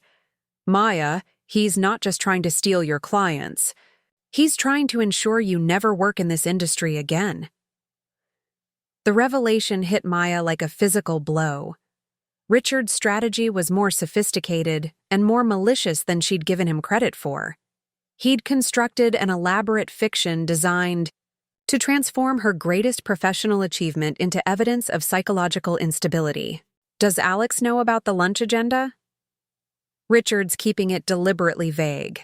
The meeting is positioned as a routine check-in to discuss implementation timelines and ensure client satisfaction. David paused, his voice dropping to barely above a whisper. "Alex has no idea he's walking into an ambush designed to destroy your credibility." Maya opened her laptop and pulled up Alex Morrison's contact information, her mind working through possibilities with the methodical precision that had made her Pinnacle's most successful account manager. Richard's plan relied on ambushing Alex with fabricated concerns while Maya wasn't present to defend herself. That tactical advantage could be eliminated with proper preparation. "David, I need you to call Alex immediately. Tell him there's been a scheduling conflict, and ask if he can move the lunch meeting to our conference room instead of the restaurant Richard selected." "Why?" "Because conference room meetings are recorded for compliance purposes. Richard's character assassination will be permanently documented if he proceeds with his planned strategy." Maya's smile was predatory. "And because I'll be attending the meeting as the primary account manager, which is my right according to Pinnacle's client relationship protocols." David nodded, understanding immediately. "Richard can't prevent you from attending without explicitly admitting he planned to exclude you inappropriately." "Exactly. And if he proceeds with his fabricated concerns about my performance while I'm present to refute them, Alex will witness Richard lying about his most successful account manager." Maya felt something cold and sharp settle in her chest. Richard's overconfidence is about to become his fatal weakness. While David made the call to Alex Morrison, Maya began preparing for what would essentially be a trial by combat in corporate form. Richard's fabricated evidence would need to be systematically dismantled, but more importantly, Alex needed to understand the broader context of what was happening at Pinnacle. Her phone buzzed with a text from Sarah Kim. "Jessica's interview moved to tomorrow afternoon. Reporter wants to coordinate with your timeline. Are you ready for this to go public?" Maya stared at the message, feeling the weight of imminent consequences. Once Jessica's story became public, There would be no controlling the narrative or limiting the damage. Pinnacle's stock price would plummet, client relationships would be scrutinized, and everyone associated with Richard's behavior would face professional ruin. She typed back, "Ready, let's end this properly." Alex agreed to the conference room change, David reported, closing his phone with evident relief. He seemed curious about why Richard wanted to meet without you present, actually. Apparently, he'd assumed you'd be included as a matter of course. What was his exact response? He said, and I quote, "Maya's strategic insights are the reason we chose Pinnacle. Why would we discuss Nextech implementation without her input?" David's expression shifted to something approaching admiration. "Maya, Alex Morrison has no intention of accepting Richard's authority over your relationship. Richard's walking into a complete disaster." Maya felt a surge of satisfaction mixed with anticipation. Alex Morrison had built his reputation by identifying authentic partnerships and discarding fake ones. Richard's clumsy attempt to insert himself into an established relationship was about to demonstrate exactly why successful entrepreneurs valued competence over hierarchy. "There's something else," David continued, his voice carrying a note of excitement. "I accessed Richard's draft presentation for the meeting. He's prepared slides about your alleged performance issues, complete with fabricated email evidence and psychological assessments. But he's also included financial projections showing how the Nextech relationship could be leveraged for additional business." "Projections based on my strategic analysis," Maya said, understanding immediately. "Projections based entirely on your strategic analysis, but presented as his vision for expanding the partnership.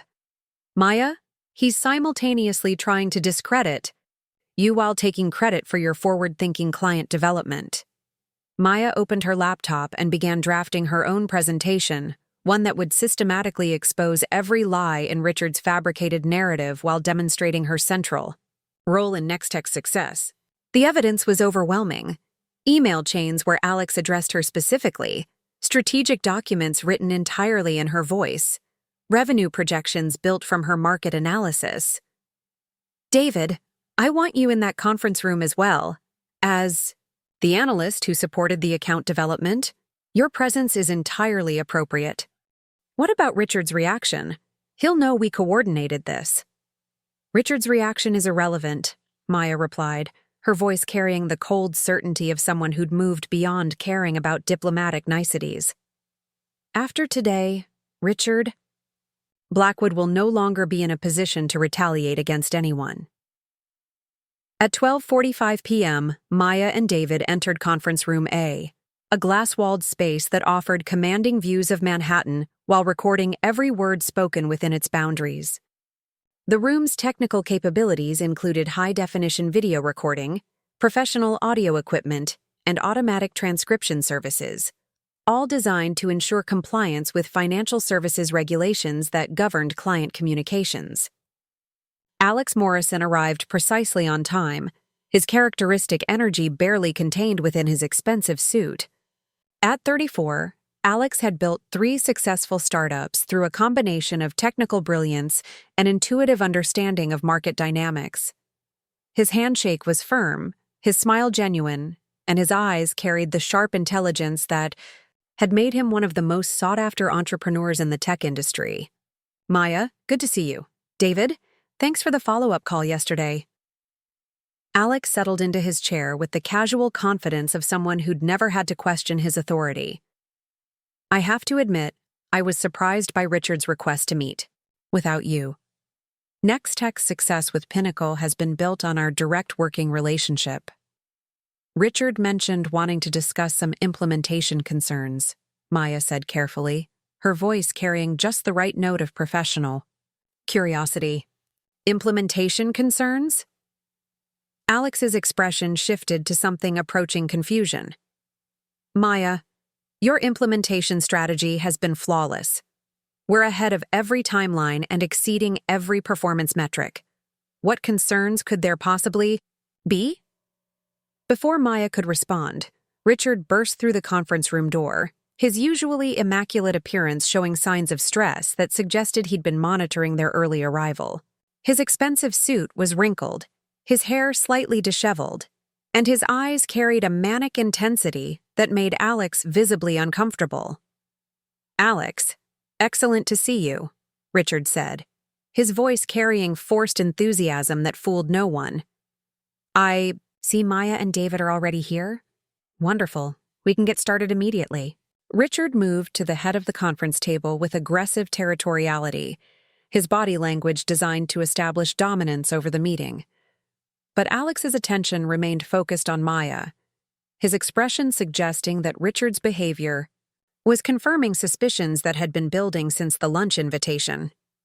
"Richard, I have to say I'm curious about these implementation concerns you mentioned," Alex said, his tone carrying the polite skepticism of someone who'd built his career by detecting bullshit from supposed experts.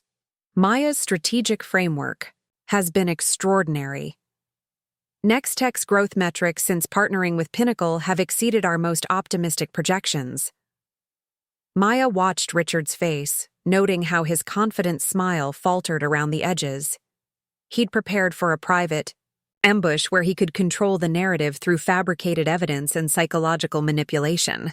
Instead, he was facing a client who'd opened the meeting by praising the person Richard intended to discredit.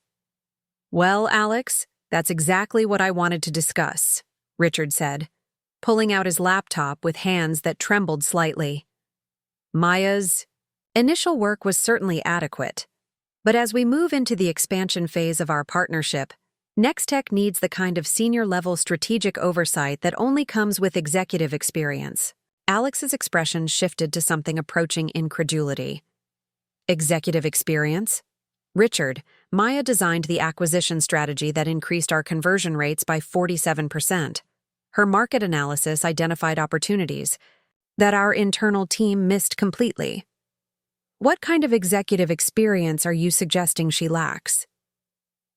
Maya felt a surge of satisfaction as she watched Richard's carefully constructed strategy collapse in real time.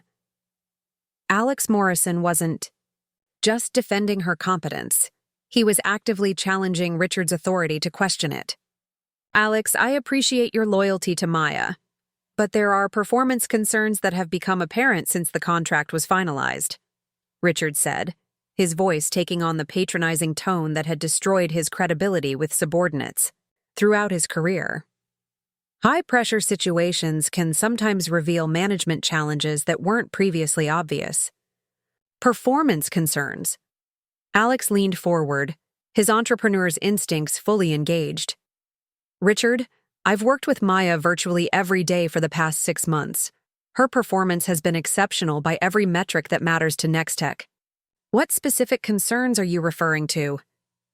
Maya watched Richard realize that his fabricated evidence would be immediately contradicted by Alex's direct experience. The psychological profile about high-achieving women struggling with pressure looked particularly ridiculous when presented to a man who'd watched Maya excel under extreme pressure for months. "Well," Richard stammered, his confidence evaporating. "In real time, there have been reports of difficult interactions with support staff, unreasonable demands regarding project timelines, that sort of thing." Alex's expression shifted from skepticism to something approaching disgust. "Reports from whom? Because every interaction I've had with Maya has demonstrated exceptional professionalism and collaborative leadership. Are you suggesting she's been hiding a completely different personality during our extensive working relationship?" David chose that moment to speak, his voice carrying the quiet authority of someone presenting irrefutable data. "Alex, I've worked directly with Maya on the Nextech account since its inception. Her collaboration with support staff has been exemplary, and her project management has consistently delivered results ahead of schedule and under budget." Maya felt something approaching euphoria as she watched Richard's character assassination strategy implode completely. Alex Morrison was too intelligent and too experienced to accept fabricated concerns about someone he'd worked with extensively. Richard's clumsy lies were destroying his credibility rather than Maya's. "Richard," Alex said, his voice carrying the cold finality of someone whose patience had been exhausted. I'm starting to question whether Pinnacle Marketing understands the value of the partnership we've built. Maya Chen is the reason Nextech chose Pinnacle over 3 competing agencies. Her strategic insights and implementation expertise are irreplaceable assets. The word irreplaceable hung in the air like a verdict. Maya felt the irony of the moment with crystalline clarity. Richard had called her replaceable in front of half the executive team, and now his most valuable client was using the exact opposite term to describe her value. Alex, I think there may be some misunderstanding about roles and responsibilities, Richard said desperately, his facade of executive authority completely shattered. As vice president, I have oversight responsibility for all major client relationships. Oversight responsibility? Alex stood, his movements carrying the decisive energy of someone who'd made a final decision. Richard, your oversight has consisted of taking credit for Maya's work while trying to undermine her relationship with my company. That's not management. That's sabotage. Maya remained seated, watching the destruction of Richard Blackwood's career unfold with the methodical precision she'd orchestrated. But even as satisfaction coursed through her system, she felt something approaching sadness for what she'd become. The woman who'd entered Pinnacle 5 years ago with idealistic beliefs about merit and fairness would have found this moment horrifying. The woman she'd become found it necessary. Alex, she said quietly, perhaps we should reschedule this meeting for a time when Pinnacle's internal management structure has been clarified. Alex nodded, his expression softening as he looked at Maya. I think that's wise. Maya, I'll be in touch directly about next steps. This conversation has been very illuminating about Pinnacle's management priorities. After Alex left, Maya and David sat in the glass-walled conference room, surrounded by the recordings that had just documented Richard Blackwood's professional suicide. Richard had fled immediately after Alex's departure, his expensive suit and inherited authority unable to disguise the desperate man whose lies had been systematically exposed. Maya, David said quietly, what happens now? Maya looked out at Manhattan's skyline, feeling the weight of transformation settle around her like a new skin. Tomorrow, Jessica Walsh would tell her story to an investigative reporter. Monday morning, Pinnacle would face a public relations crisis that would destroy multiple careers and potentially threaten the company's survival. But today, she'd watched Richard Blackwood destroy himself through the very arrogance that had made him dangerous. The man who'd called her replaceable had just demonstrated his own irrelevance to the client who mattered most. Now, Maya said, her voice carrying the cold satisfaction of someone whose revenge had exceeded every expectation. We watch everything burn. Now, Maya said, her voice carrying the cold satisfaction of someone whose revenge had exceeded every expectation. We watch everything burn.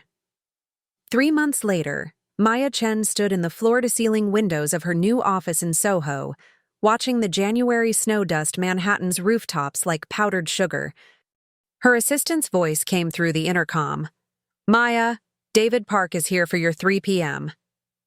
Maya turned from the window, noting how the afternoon light caught the awards and accolades that lined her office walls. Agency of the Year from Marketing. Excellence Magazine. Entrepreneur of the Year from the Manhattan Business Council. Recognition that validated everything she'd sacrificed to build her independence. David entered carrying the same manila folder energy that had characterized their conspiracies at Pinnacle, but his appearance had changed in ways that reflected their shared transformation. His hair was longer, his clothing more expensive, and his eyes carried a hardness that hadn't existed 6 months ago. He'd followed Maya to Chen Strategic after Pinnacle's implosion, bringing technical expertise and absolute loyalty to someone who'd shown him the intoxicating power of strategic revenge. How did the Morrison Industries meeting go? Maya asked. settling behind her desk with the fluid grace that had become second nature. "They're ready to sign," David reported, his satisfaction evident. 2-year contract worth $8 million annually. Alex's recommendation carried significant weight with their executive team. Maya nodded, adding another victory to the growing list of professional achievements that failed to provide the satisfaction she'd expected. Morrison Industries represented her 15th major client acquisition since leaving Pinnacle, proof that her success hadn't been dependent on corporate infrastructure or inherited connections. "Any word from the Pinnacle survivors?" she asked, though she already knew the answer from monitoring industry gossip through her network of contacts. Jennifer Walsh announced her retirement last week. The board forced her out after the SEC investigation found systematic violations of disclosure requirements. David's voice carried no sympathy for their former CEO. Marcus Thompson is still fighting wrongful termination suits from 3 female employees. Tom Bradley from HR took a position with a nonprofit in Delaware, basically exiled from corporate America. Maya felt a familiar mixture of satisfaction and unease. The destruction of Pinnacle's leadership had been swift and comprehensive once Jessica Walsh's story broke in the Washington Post. The investigative reporter Sarah Kim had connected her had uncovered a pattern of harassment and cover-ups that extended far beyond Richard's behavior. Stock prices had plummeted, clients had fled, and careers had been destroyed with the systematic efficiency Maya had orchestrated. And Richard? David's expression darkened. Still unemployed, the harassment allegations killed any possibility of executive positions in major agencies. He's been reduced to consulting work for small firms that either don't know his history or don't care. Maya should have felt triumph at Richard's complete downfall, but instead, she experienced something approaching emptiness. Richard Blackwood had been reduced from a powerful executive to a cautionary tale, his career destroyed and his reputation permanently stained. The man who'd called her replaceable had become truly irrelevant. But his destruction hadn't provided the satisfaction she'd anticipated. "Maya," David said, his voice carrying a note of concern she'd been hearing more frequently. "There's something else we need to discuss." "What kind of something?" David pulled out his phone and showed her a news article from that morning's Financial Times. Former Pinnacle marketing VP files defamation suit against anonymous sources. Maya read the headline with growing interest. Richard was fighting back, claiming that his termination had been based on fabricated evidence provided by disgruntled employees with personal vendettas. The lawsuit was desperate and likely to fail, but it suggested that Richard had identified the source of his destruction. "He knows," David said simply. "He suspects," Maya corrected, though her pulse quickened at the implications. "Proving that we orchestrated his downfall would require evidence he doesn't have access to." "Maya, we left digital fingerprints throughout Pinnacle's system.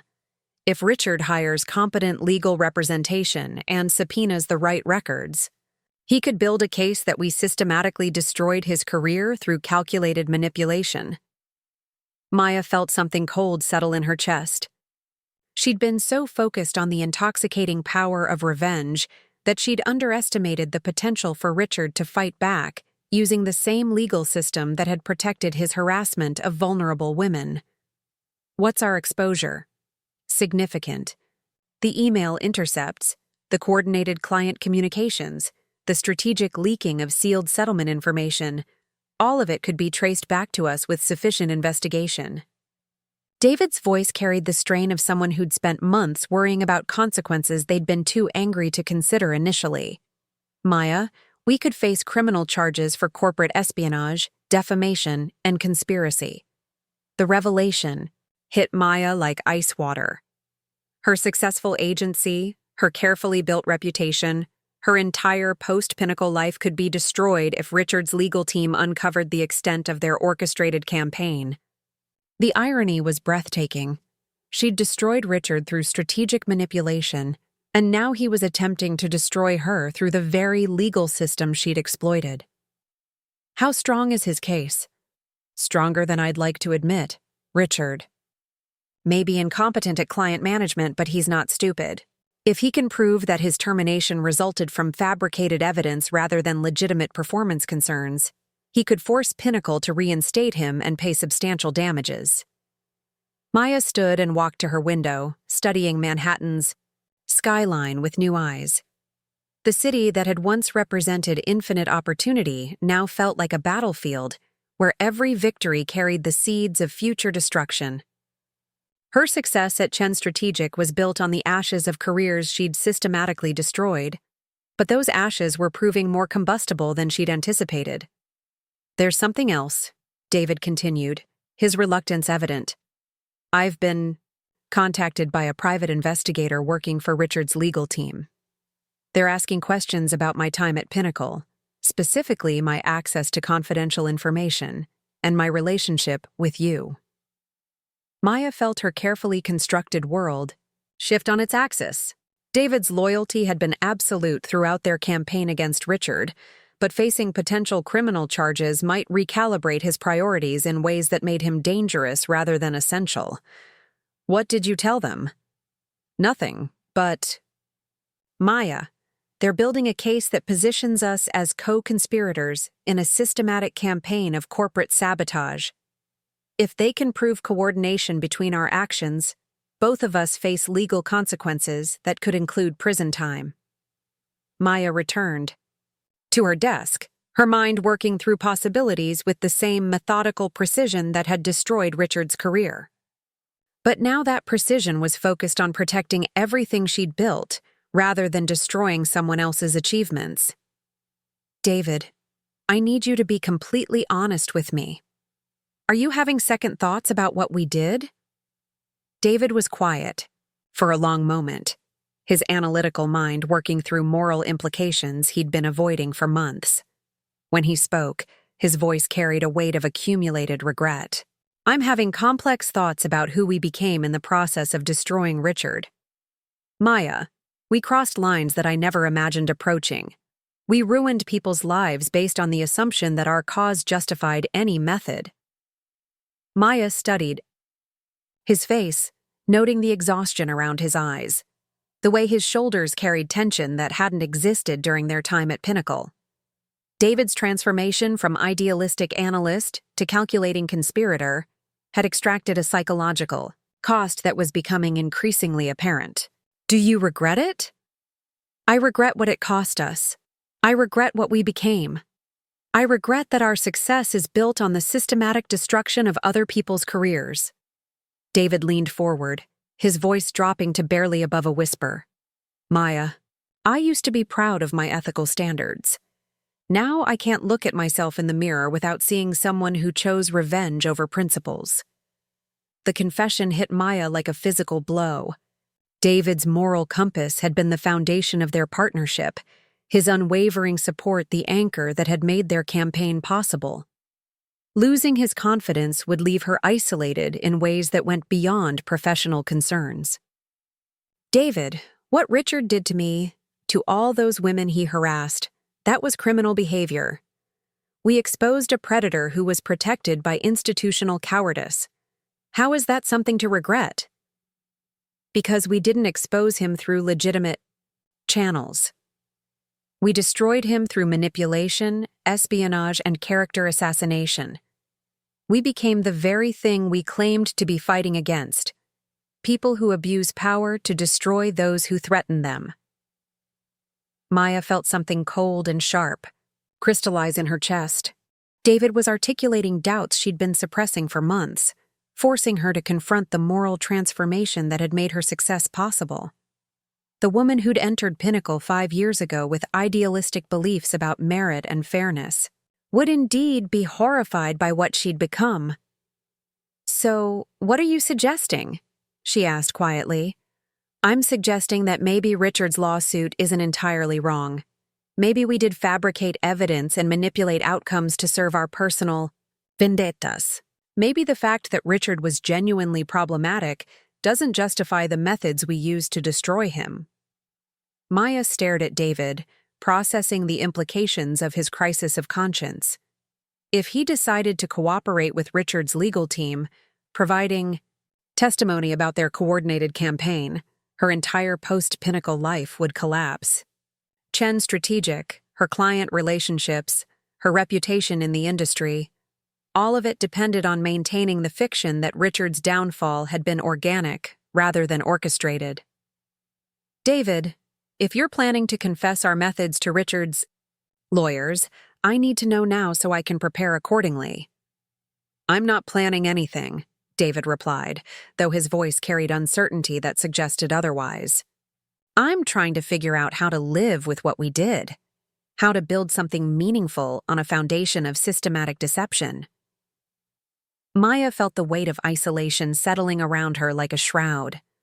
David's moral crisis was forcing her to confront questions she'd been avoiding about the true cost of her revenge. But more immediately, it was threatening the carefully constructed narrative that protected everything she'd built since leaving Pinnacle. David, we can't change what we did. We can only decide how to move forward with the consequences of our choices. I know, he said quietly. That's what scares me. Because I'm not sure I know how to move forward as the person I became during our campaign against Richard. After David left, Maya sat alone in her successful office, surrounded by awards and accolades that felt increasingly meaningless. The snow continued falling outside her windows, covering Manhattan in pristine white that would be gray slush by morning. The metaphor felt appropriate. Her success was beautiful from a distance but revealed its underlying corruption under closer examination. Her phone buzzed with a text from Alex Morrison. Lunch tomorrow. Want to discuss expansion opportunities? For Q2. Maya stared at the message, feeling the weight of her transformation with crystalline clarity. Alex Morrison valued their partnership because he believed her success was built on merit and authentic achievement. If he discovered the systematic manipulation that had made Chen's strategic possible, his loyalty would evaporate as quickly as Richard's credibility had. She was successful, wealthy, and respected by the very industry that had once dismissed her. But she was also isolated, morally compromised, and potentially facing legal consequences that could destroy everything she'd built. The woman who'd dreamed of success through merit and hard work had achieved success through revenge and manipulation. Maya typed back to Alex, looking forward to it. Always enjoy our strategic discussions. But as she sent the message, she wondered how long she could maintain the performance of being someone worthy of his respect. Richard Blackwood had called her replaceable, and she'd proven him catastrophically wrong. But in the process, she'd become someone she barely recognized. Someone who'd achieved everything she'd wanted while losing everything she'd once valued about herself. The snow continued falling outside her window, covering the city in temporary beauty that couldn't last. Maya Chen had gotten her revenge, but the cost was proving higher than she'd ever imagined possible. The snow continued falling outside her window, covering the city in temporary beauty that couldn't last. Maya Chen had gotten her revenge, but the cost was proving higher than she'd ever imagined possible. 2 weeks later, Maya found herself in an upscale midtown restaurant, watching Marcus Thompson across a pristine white tablecloth as he gestured expansively about his vision for Pinnacle's future. The irony of the meeting wasn't lost on her. Marcus had been Richard's primary rival within the company, and his ascension to senior vice president following Richard's downfall had been as swift as it was predictable. Maya, I have to say, your departure was Pinnacle's loss, Marcus said, his voice carrying the practiced sincerity of someone who'd spent years perfecting corporate charm. But I'm hoping we can discuss bringing some of that expertise back into our ecosystem. Maya studied Marcus's face, noting how success had sharpened his features in ways that reminded her uncomfortably of Richard's predatory confidence. 42, Marcus had finally achieved the executive position he'd coveted for over a decade, and power was transforming him in ways that felt disturbingly familiar. I'm flattered by the interest, Maya replied carefully, but Chen Strategic is thriving independently. I'm not sure what kind of partnership would benefit both organizations. Actually, I'm thinking more about acquisition than partnership, Marcus said, his smile carrying an edge that made Maya's instincts sharpen. Pinnacle is looking to rebuild its reputation through strategic acquisitions of boutique agencies with proven track records. Your success with Nextech and the Morrison Industries account makes Chen Strategic exactly the kind of asset we need. Maya felt something cold settle in her chest. Marcus wasn't offering partnership. He was suggesting that Pinnacle absorb her agency, effectively reversing everything she'd achieved since leaving the company. The proposal was both audacious and revealing about how little Marcus understood her motivations. That's an interesting proposition, Maya said, her voice betraying nothing of the anger building in her system. What would that structure look like? Full acquisition, obviously. Pinnacle would purchase Chen Strategic's client contracts and intellectual property. You'd return as Executive Vice President of Strategic Accounts, reporting directly to me. Marcus leaned forward, his expression shifting to something approaching condescension. Maya, running an independent agency is impressive, but there are limits to what you can achieve without corporate infrastructure. Pinnacle could provide the resources to scale your success exponentially. The casual dismissal of her achievements felt like an echo of Richard's humiliation 6 months earlier. Marcus was essentially arguing that her success was an accident of favorable circumstances rather than proof of genuine capability. The familiarity of the dynamic was both infuriating and illuminating. And my current employees? We'd evaluate each position based on Pinnacle's current staffing needs, Marcus replied, his tone suggesting the question was irrelevant. Obviously, we'd try to find appropriate roles for key personnel, but integration always requires some optimization. Maya felt her pulse quicken as she processed the implications. Marcus was planning to strip away her team's independence while absorbing their most valuable work into Pinnacle's existing structure. David Park, who'd sacrificed his ethical comfort to help orchestrate Richard's downfall, would become just another junior analyst in Marcus's expanding empire. Marcus, that's a generous offer, but I'm not interested in returning to Pinnacle in any capacity. Marcus's expression shifted to something approaching surprise, as if he'd never considered the possibility of rejection. Maya, I think you may be underestimating the advantages of corporate backing. Independent agencies face challenges that require innovative solutions, Maya interrupted, her voice carrying an edge that made Marcus's eyes narrow. Something Pinnacle has never been particularly good at encouraging. That's changing under my leadership, Marcus said, his tone taking on the defensive quality of someone whose authority had been questioned. The toxic culture that existed under previous management is being systematically addressed. Maya almost laughed at the self-righteousness in his voice.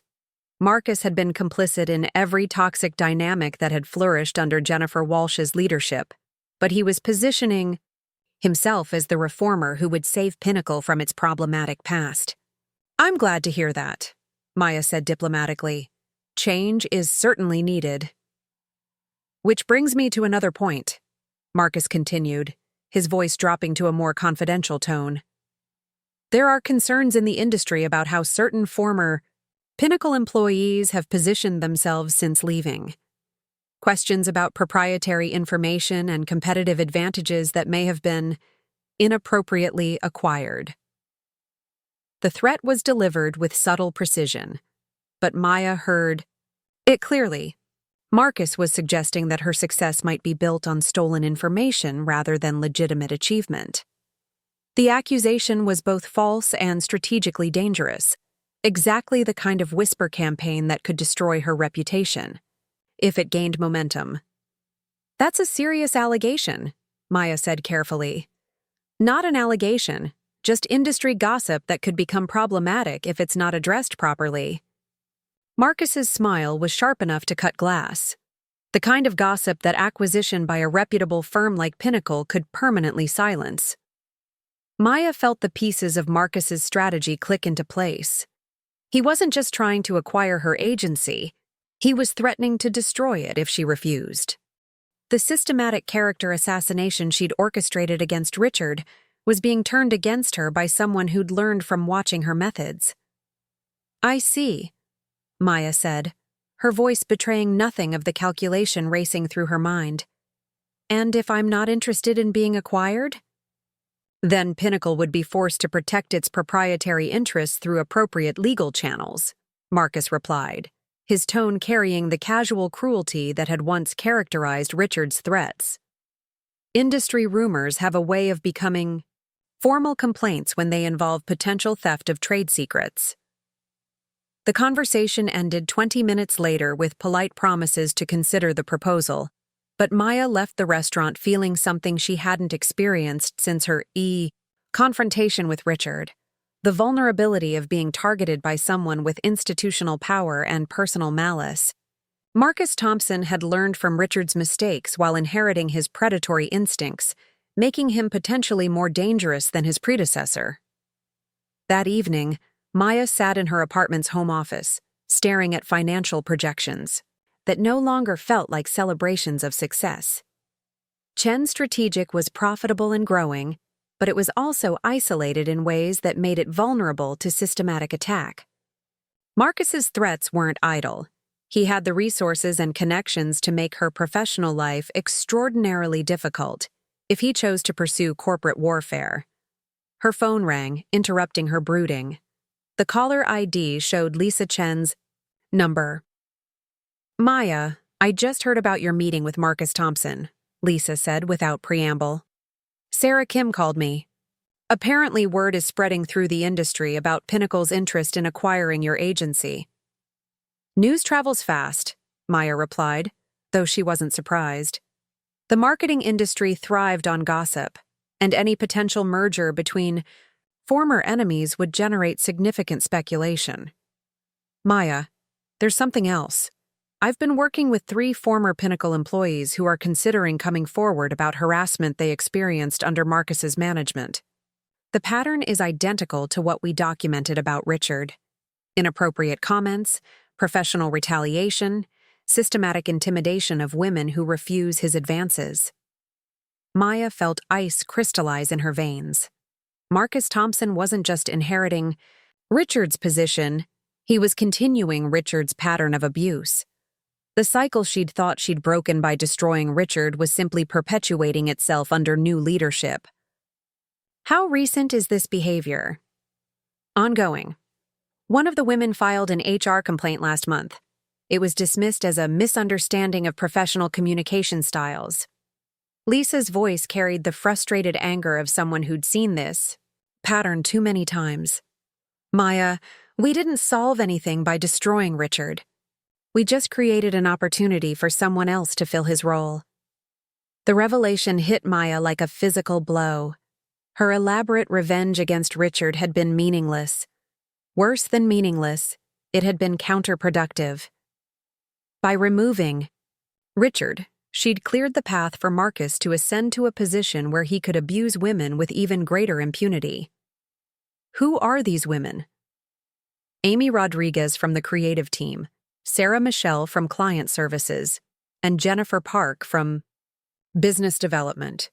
All 3 are brilliant professionals who are being systematically undermined by someone who sees their competence as a threat to his authority. Maya closed her eyes, feeling the weight of unintended consequences settle around her like a shroud.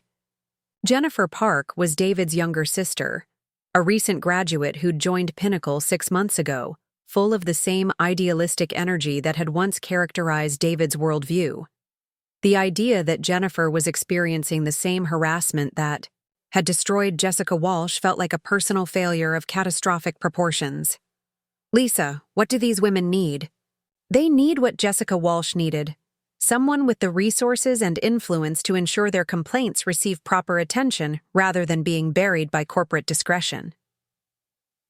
Lisa paused, her voice taking on a note of challenge that Maya recognized from their dinner 6 months earlier.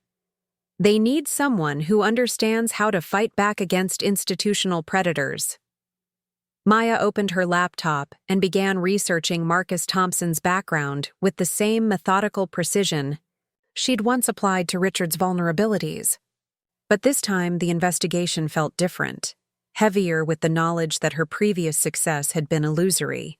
She'd thought she was breaking cycles of abuse, but she'd simply enabled those cycles to continue under different leadership. Maya, Lisa continued, there's something else you need to know. David Park has been asking questions about legal representation for potential whistleblower protection. He's considering providing testimony about the methods you used to destroy Richard. The words hit Maya like ice water. David's moral crisis was accelerating in ways that threatened not just her personal reputation, but her ability to help the women who were currently experiencing abuse under Marcus's leadership. If David exposed their methods, Maya would lose any credibility as an advocate for workplace justice. Has he made any decisions? He's conflicted. Part of him wants to confess everything as a way of reclaiming his ethical integrity. But part of him recognizes that exposing your methods would discredit any future efforts to address corporate harassment. Lisa's voice carried the weight of someone who'd spent years helping people navigate impossible moral choices. Maya, David's crisis of conscience is understandable, but the timing couldn't be worse. These women need advocates who can't be dismissed as corporate saboteurs. Maya stared at her laptop screen, where Marcus Thompson's personnel file was painting. A picture of systematic abuse that mirrored Richard's pattern almost exactly. The same inappropriate comments, the same professional retaliation, the same institutional protection through HR departments that prioritized corporate reputation over employee safety. Lisa, I need to think about this. The situation is more complicated than it appears. I know it's complicated. But Maya, these women are living through the same hell that drove you to destroy Richard. The question is whether you're going to help them, or whether your own legal vulnerabilities make you too compromised to be effective.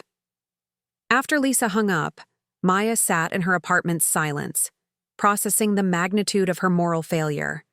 She'd thought her revenge against Richard represented justice, but it had simply created space for another predator to flourish.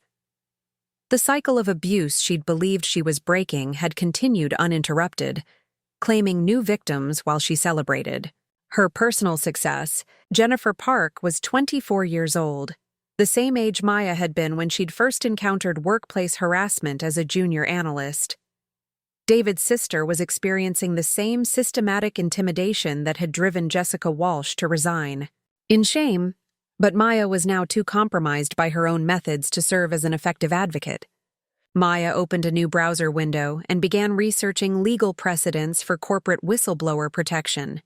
If she was going to help Marcus's victims, she needed to find methods that couldn't be discredited through association with her previous campaign against Richard. The irony was overwhelming. Her most successful professional achievement had made her ineffective as an advocate for the very cause that had motivated her initial revenge.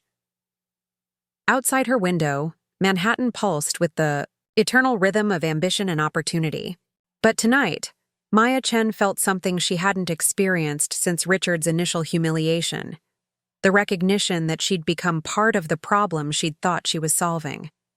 Her reflection in the window showed a successful woman in an expensive apartment, but Maya saw something else entirely. Someone who'd achieved everything she'd wanted while perpetuating the very systems she'd sought to destroy. The mirror was reflecting a truth she'd been avoiding for months. Maya Chen had become everything she'd once fought against. Someone who used power to destroy those who threatened her. Someone who prioritized personal success over systemic justice. Someone who'd forgotten that breaking cycles required more than eliminating individual perpetrators. Marcus Thompson was right about one thing. Maya had become exactly like the people she'd once despised. The only question remaining was whether she still had enough of her original self left to choose a different path. Marcus Thompson was right about one thing. Maya had become exactly like the people she'd once despised. The only question remaining was whether she still had enough of her original self left to choose a different path. The answer came to Maya at 2:47 a.m. on a Tuesday morning, as she sat in her darkened office reading Jennifer Park's employment file. David's younger sister had graduated summa cum laude from Northwestern, spent 2 years at a nonprofit focused on digital literacy for underserved communities, and joined Pinnacle with recommendation letters that praised her exceptional moral clarity and unwavering commitment to ethical business practices. Maya stared at the photograph attached to Jennifer's file, a young woman with David's intelligent eyes and their family's quiet determination, someone who'd chosen Pinnacle because she believed corporations could be forces for positive change. The idealism in that photograph reminded Maya of her own first day at the company, when she'd believed that merit and integrity would be sufficient for success. Marcus Thompson was destroying that idealism with the same systematic cruelty. Can't it wait until... Your sister filed another HR complaint against Marcus Thompson yesterday. It was dismissed as professional miscommunication within 6 hours. Maya's voice carried the weight of accumulated failure. David, the system that protected Richard is protecting Marcus. We didn't solve anything. We just rearranged the personnel. The line was quiet for several minutes. When David spoke again, his voice carried a resignation that broke Maya's heart. I know. Jennifer called me last night. She's thinking about quitting, Maya.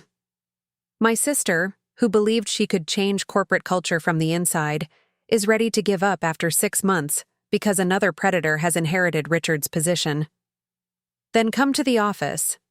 Because I think I know how to actually fix this. But it requires admitting some uncomfortable truths about what we did and who we became in the process. David arrived 40 minutes later, his appearance reflecting the sleepless nights that had characterized his recent moral reckoning. His usually perfect hair was disheveled, his clothing rumpled, and his eyes carried the exhaustion of someone wrestling with irreconcilable ethical conflicts. Maya, before we discuss anything else, I need to tell you something. Richard's legal team contacted me again yesterday. They're offering immunity from prosecution in exchange for testimony about our methods. Maya felt something cold settle in her chest, but the fear was accompanied by something approaching relief. David's confession would destroy her carefully, constructed post-Pinnacle life, but it would also free her from the burden of maintaining lies that had become increasingly difficult to justify. Are you going to accept their offer? I don't know, David said, settling into the chair across from her desk. Part of me wants to confess everything as a way of reclaiming some moral clarity. But part of me recognizes that our testimony would discredit any future efforts to address the real problems at Pinnacle. Maya nodded, understanding the impossible choice David was facing. Their methods had been unethical, but their objectives had been legitimate. Admitting the former would undermine the latter, protecting future predators by association with discredited accusers. David, what if there was a way to address the systemic problems at Pinnacle without relying on methods that could be discredited? What if we could help your sister and the other women Marcus is targeting without compromising our credibility through association with what we did to Richard? How? Maya opened her laptop and pulled up a document she'd been drafting since her conversation with Lisa. The screen showed a comprehensive proposal for corporate governance reform, complete with independent oversight mechanisms, mandatory reporting protocols, and financial penalties for companies that failed to address harassment complaints promptly and transparently. Policy change rather than individual targeting. System reform rather than personal destruction. Maya turned the screen toward David. We use our industry connections and professional credibility to advocate for legislative changes that would make it impossible for future Marcuses to operate with impunity. David read in silence, his expression shifting from skepticism to something approaching hope. The proposal was comprehensive, addressing everything from mandatory harassment training to independent investigation requirements for companies above certain revenue thresholds. This would take years to implement, he said finally. Yes, and it would require us to work within legal frameworks rather than around them. It would mean accepting that justice sometimes moves slowly, rather than seeking immediate satisfaction through personal revenge. Maya paused, studying David's face. It would also mean acknowledging our mistakes while using the lessons we learned to build something constructive rather than destructive. Maya, even if we could get this kind of reform passed, it wouldn't help Jennifer and the other women who are being harassed right now. No, but it would help the women who come after them, and in the meantime, we could provide resources and legal support for current victims through legitimate advocacy organizations, rather than through corporate espionage and character assassination. Maya stood and walked to her window, watching Manhattan wake up around them. The city's morning rhythm was beginning. Delivery trucks, early commuters, the countless individual decisions that would collectively shape another day of urban life. David, I've been successful beyond my wildest dreams since leaving Pinnacle. Chen Strategic is profitable, respected, and growing rapidly. But I'm also isolated, morally compromised, and potentially facing criminal charges for methods I justified through righteous anger. She turned back to face him. Success built on revenge isn't sustainable. Eventually, the foundation collapses. What are you suggesting? Maya returned to her desk and opened another document, a detailed plan for transforming Chen Strategic from a traditional marketing agency into a consulting firm focused on corporate governance and harassment prevention. The business model would be less profitable but more sustainable, trading immediate revenue for long-term credibility. I'm suggesting we become part of the solution instead of just another iteration of the problem. Use our expertise and connections to build systems that protect people rather than just removing individual threats. Maya met David's eyes. I'm suggesting we choose to be better than our worst impulses. David was quiet for a long time, processing the magnitude of what Maya was proposing. Finally, he spoke with the careful precision of someone making a decision that would define his future. If we do this, if we commit to legitimate advocacy rather than covert warfare, what happens when Richard's legal team demands testimony about our previous methods? We tell the truth, Maya said simply. We admit what we did, accept the consequences, and use our experience to demonstrate why systemic reform is necessary. Our methods were wrong, but our objectives were legitimate. That contradiction can either destroy us or educate others about the importance of choosing appropriate means to achieve just ends. Maya pulled out her phone and scrolled to a contact she'd been avoiding for months. Alex Morrison had built his reputation on identifying authentic partnerships, and she'd been living in fear that he would discover the manipulation underlying their relationship. But authenticity required honesty about both successes and failures. I'm going to call Alex and tell him everything, Maya said, her finger hovering over the call button. Our methods, our motivations, our mistakes. If he chooses to end our partnership based on that information, Chen Strategic will survive. If he respects our honesty and supports our transformation, we'll have a foundation for building something genuinely valuable. David nodded slowly, his expression shifting from fear to something approaching peace. Maya, I've been carrying the weight of what we did for months. The idea of finally being honest about our methods, of using our experience to help others avoid our mistakes. That feels like redemption rather than just confession. Maya pressed call, listening to the phone ring while watching sunrise paint Manhattan's skyline in shades of gold and possibility. Alex Morrison answered on the third ring, his voice carrying the energy that had made him one of the most successful entrepreneurs in the tech industry. Maya, good morning. You're up early. Alex, I need to tell you something important about how Chen Strategic was founded and what that means for our partnership going forward, Maya said, her voice steady. Despite the magnitude of what she was about to reveal, it's a conversation that's going to change everything between us, but it's also necessary for building something authentic and sustainable. I'm listening. Maya took a deep breath, looking at David's encouraging nod, then began the most important conversation of her professional life. The truth about Richard Blackwood's destruction, Marcus Thompson's inherited predatory behavior, and the choice between personal revenge and systemic justice. Outside her window, Manhattan pulsed with the eternal rhythm of ambition and opportunity. But for the first time in months, Maya Chen felt aligned with that rhythm rather than fighting against it.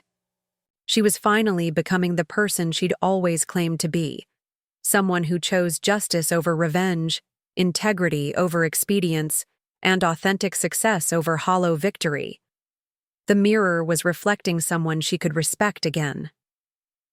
Up next, you've got 2 more standout stories right on your screen. If this one hit the mark, you won't want to pass these up. Just click and check them out. And don't forget to subscribe and turn on the notification bell so you don't miss any upload. From us!